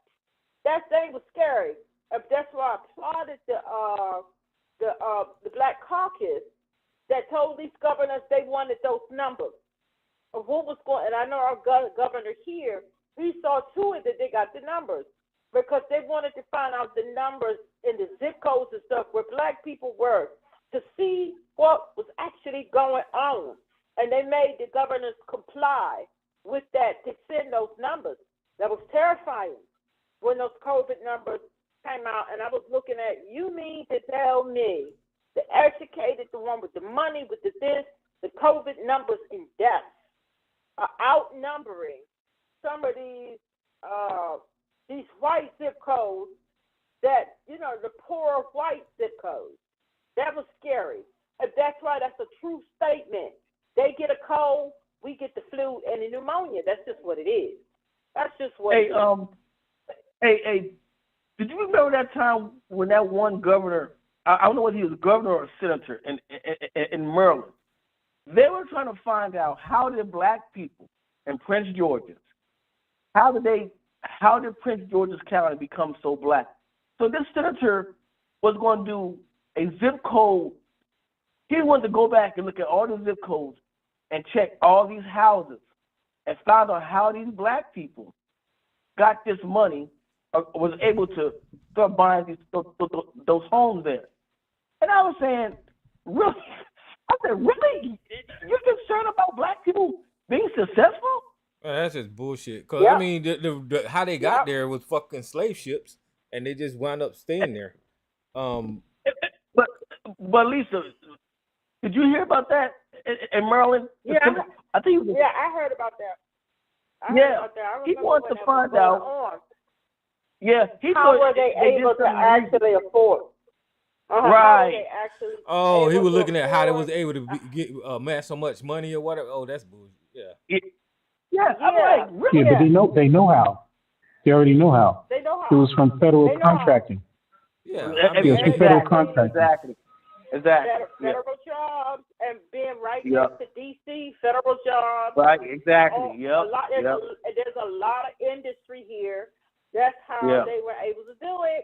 And a lot of people are educated too. So that's how they were able. You have a higher concentration of good paying jobs in the federal government and then the state governments and a lot of industry. And you got a lot of black people who concentrated in that area who are educated.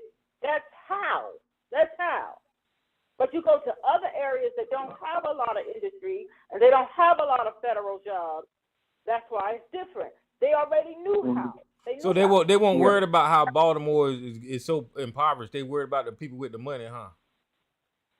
Well, Baltimore's Baltimore's impoverished. They have a lot of crime, but Baltimore got a lot of crime, and they have a lot of poverty.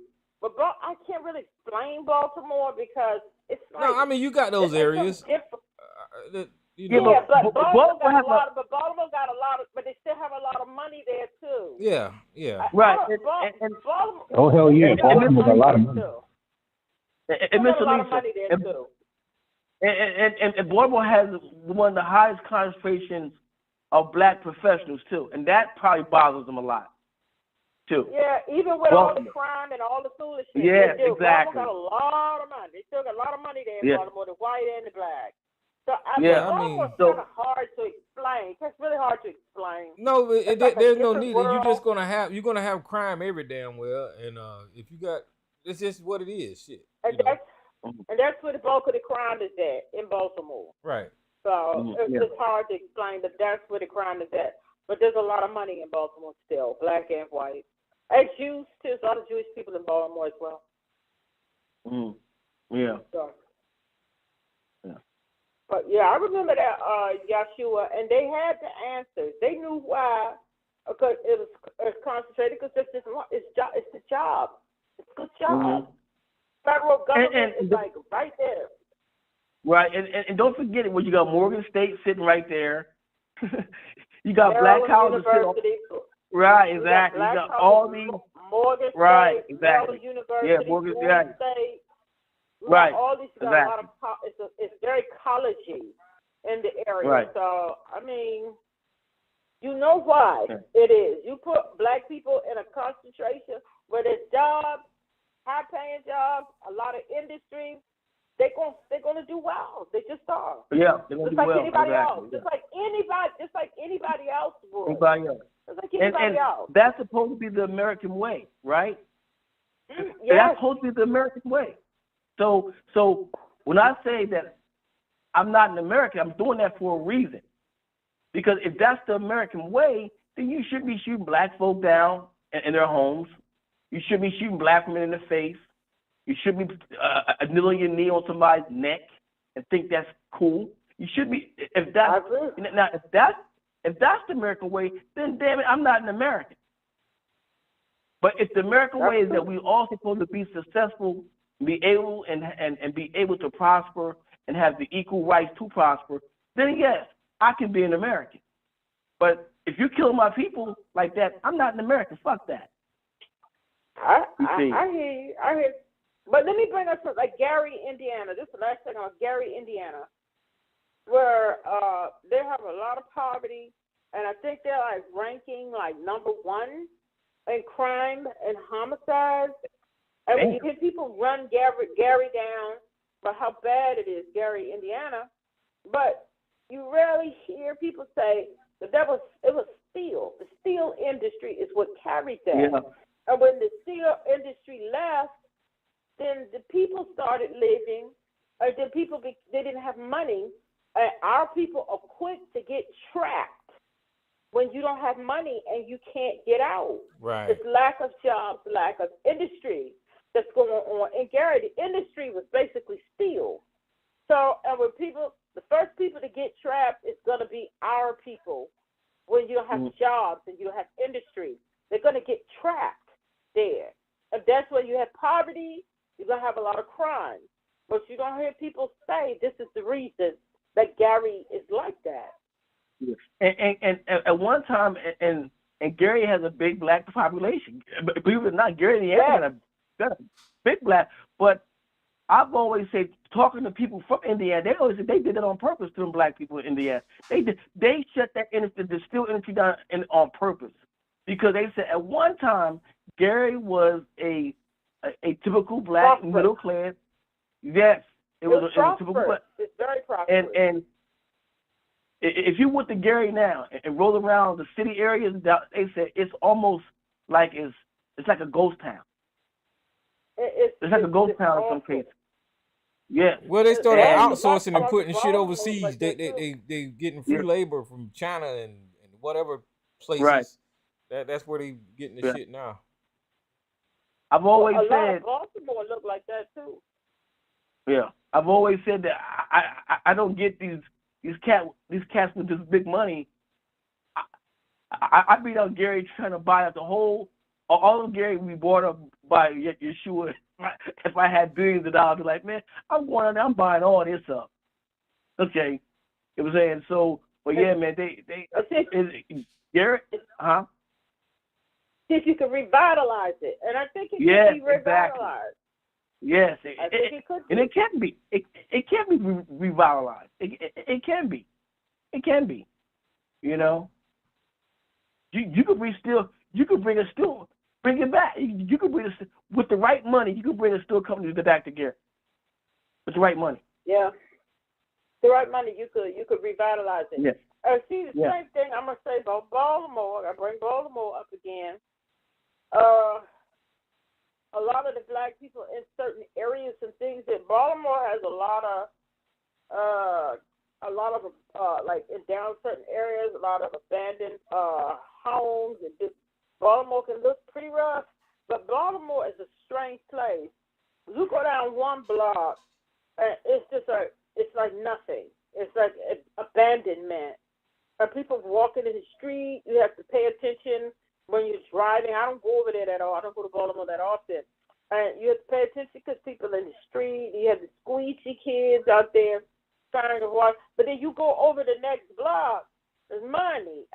Baltimore is just a funny place. It really is. It's a funny place. Well, one block is devastated. The next block, money. Yeah, and what they're doing in Baltimore now, those old brick not townhouses, but those old brick row houses. Those white realtors down there, they buying that property up. Buying them up. Yes, they are. They're gonna revitalize it, and guess what? The Negroes ain't be able to go. They're not gonna be able to come back in that area unless they got some money. I guarantee that's how they're gonna do it. That's what they're doing. That's how they're doing everywhere. Yeah, push them further out to the suburbs, but more out there. But downtown Baltimore in them areas, they buying and those little cracks and crevices and stuff. They buying them up, and anybody still left around there, they're pushing them further out. That is, you're absolutely right. That is what's happening in Baltimore because there's money there. It's again, it's a strange situation. And then their government, every time they vote in, they have a great mayor now. The young black dude, he is great, and he was born and raised in Baltimore, and the people love him.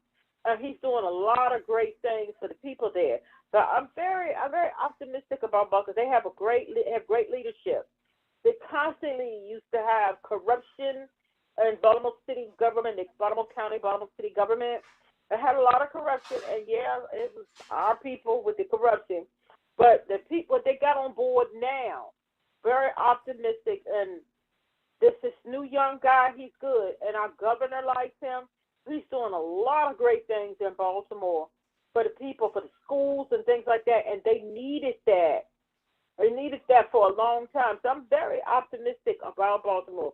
I know they're trying buying up this and that, but I think this guy is really going to look out for the people in Baltimore, for our people in Baltimore. The point is, I think he's doing a good job. He's doing a good job. Well, but the point is, as long as he's giving black contractors contracts, then he's doing something. He's seeing to it. He's seeing right. to it. Trust me, he's good. He's good. Right. And that's been the problem across a lot of these cities. And like I said before, they all can take a lesson from Andy Young down in Atlanta. That's what he did. He just gave the black contractors.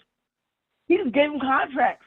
That's how Black Atlanta was built. Well, now Atlanta, just like Baltimore, Atlanta got his bad part too now. So that's what I was saying. I'm saying those areas exist. Those areas exist all over. Yeah, but I'm saying I'm not talking about the bad part. I'm just saying this on the fact that he was able to give black people economic empowerment by saying, look, I'm gonna use this that's my point, and that's what I'm saying.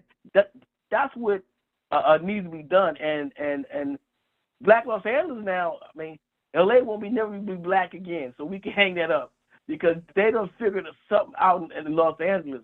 A friend of mine who still lives there, he told me how they was able to do what they did. He said what they did, they would go into certain areas. If they see a home, a white person, and say that the home is on for sale for $450,000.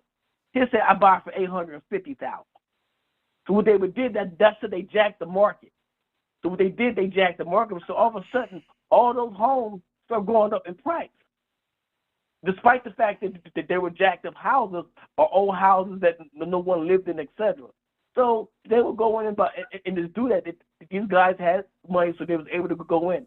So that's what was going on in Los Angeles, and also to corporations started buying those properties. That's what also happened. The corporations started buying those properties, like say McDonnell Douglas, whoever, those type of Winthrop, something like that. Those corporations begin to go in there and buy those properties, and so that's what got a lot of people out of Los, particularly those areas like Crenshaw area, places like that. Now there's still a black middle class there, a very large black middle class, but those black folks ain't going nowhere. The problem with those black people is not to get them to sell their home, because more black people say that they get people approach them about their house. Like you'll get a knock on your door, Elisa, and there's some white person that says, "Hi, my name is Jerry Rogers, and I want to know, are you in the market to sell your home?" No. Well, I would like to buy your home for $2 million. What? See, that's how they're doing it. See, so that's how they did it in D.C. That's how they did it in D.C. They did the same thing in D.C. Yeah. So again, that's what's going on in Los Angeles, and so that they was able, as what I thought that the governor, the governor in California, told the corporations, I can't let you go in and buy properties like that. That's almost illegal. You got an advantage. That's illegal. You got an advantage. You just come and just buy properties because you're a corporation. I guess that's how I'm looking at it. You're right. But that's that's what they were what doing. Corporations are doing all across America. That's right. Housing prices is they're buying up all the houses and things like that. Corporations are doing that. That's why the average person paid the house. But didn't they do the same thing in San Francisco? Yup. San Yeah, but Francisco. that's free market, Joshua. That's the way the free market Yeah, I know. works. Yeah. But here's the kicker. Here's the kicker. Here's the other side of that. So I've been doing some research about retiring in Mexico. Do you know that in Mexico City, there's almost 1 million Americans living down there? Yup. Yeah, I read about that. Yup. I read about that. Yup. Americans are doing the same thing in Mexico, that corporations are doing here. Yeah. And so, they're buying property in a lot of these beachfront towns and all that. And buying beautiful properties for near nothing and gentrifying Mexican towns. And I was like, what? I was shocked. And guess what? Those Mexicans are mad. Those Mexicans over there in Mexico, they are. They're very mad. They're very mad. Yes. Same thing in Portugal. The same thing in a whole bunch of other countries, where the government said, hey, basically, we want your American money. And so folks are going down there and driving up the real estate prices because they're buying beautiful homes from nothing. So it's like, this is a crazy world we're living in right now. Who would have thought that Americans will be pushing Mexicans out of properties? Who would have thought? You don't hear about that stuff in the news. You hear about them coming here. So at some point or another, imagine that, maybe 50 years from now, you're going to have more Americans in Mexico, the American citizens in freaking a lot of these cities here, So it's like crazy. But you know what, though, man, and now that can also be a dangerous thing, too. Those folks down in Mexico, that's a different breed of folk you're dealing with, you see. And those cartels, they're a different tyrant. And if they feel threatened by this, it's no telling what them jokers end up start doing. You see.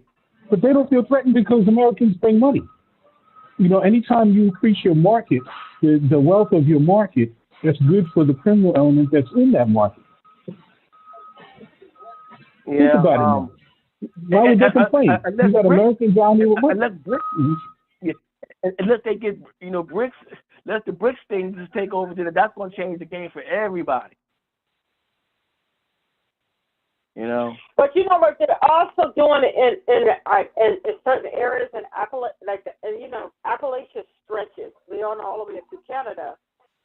The people with the money are doing the same thing in those areas. They buying up land and they're building these big old houses and bringing their Starbucks and stuff to those areas in Appalachia, where the people were with the hollers and stuff, the real poor-ass white folks.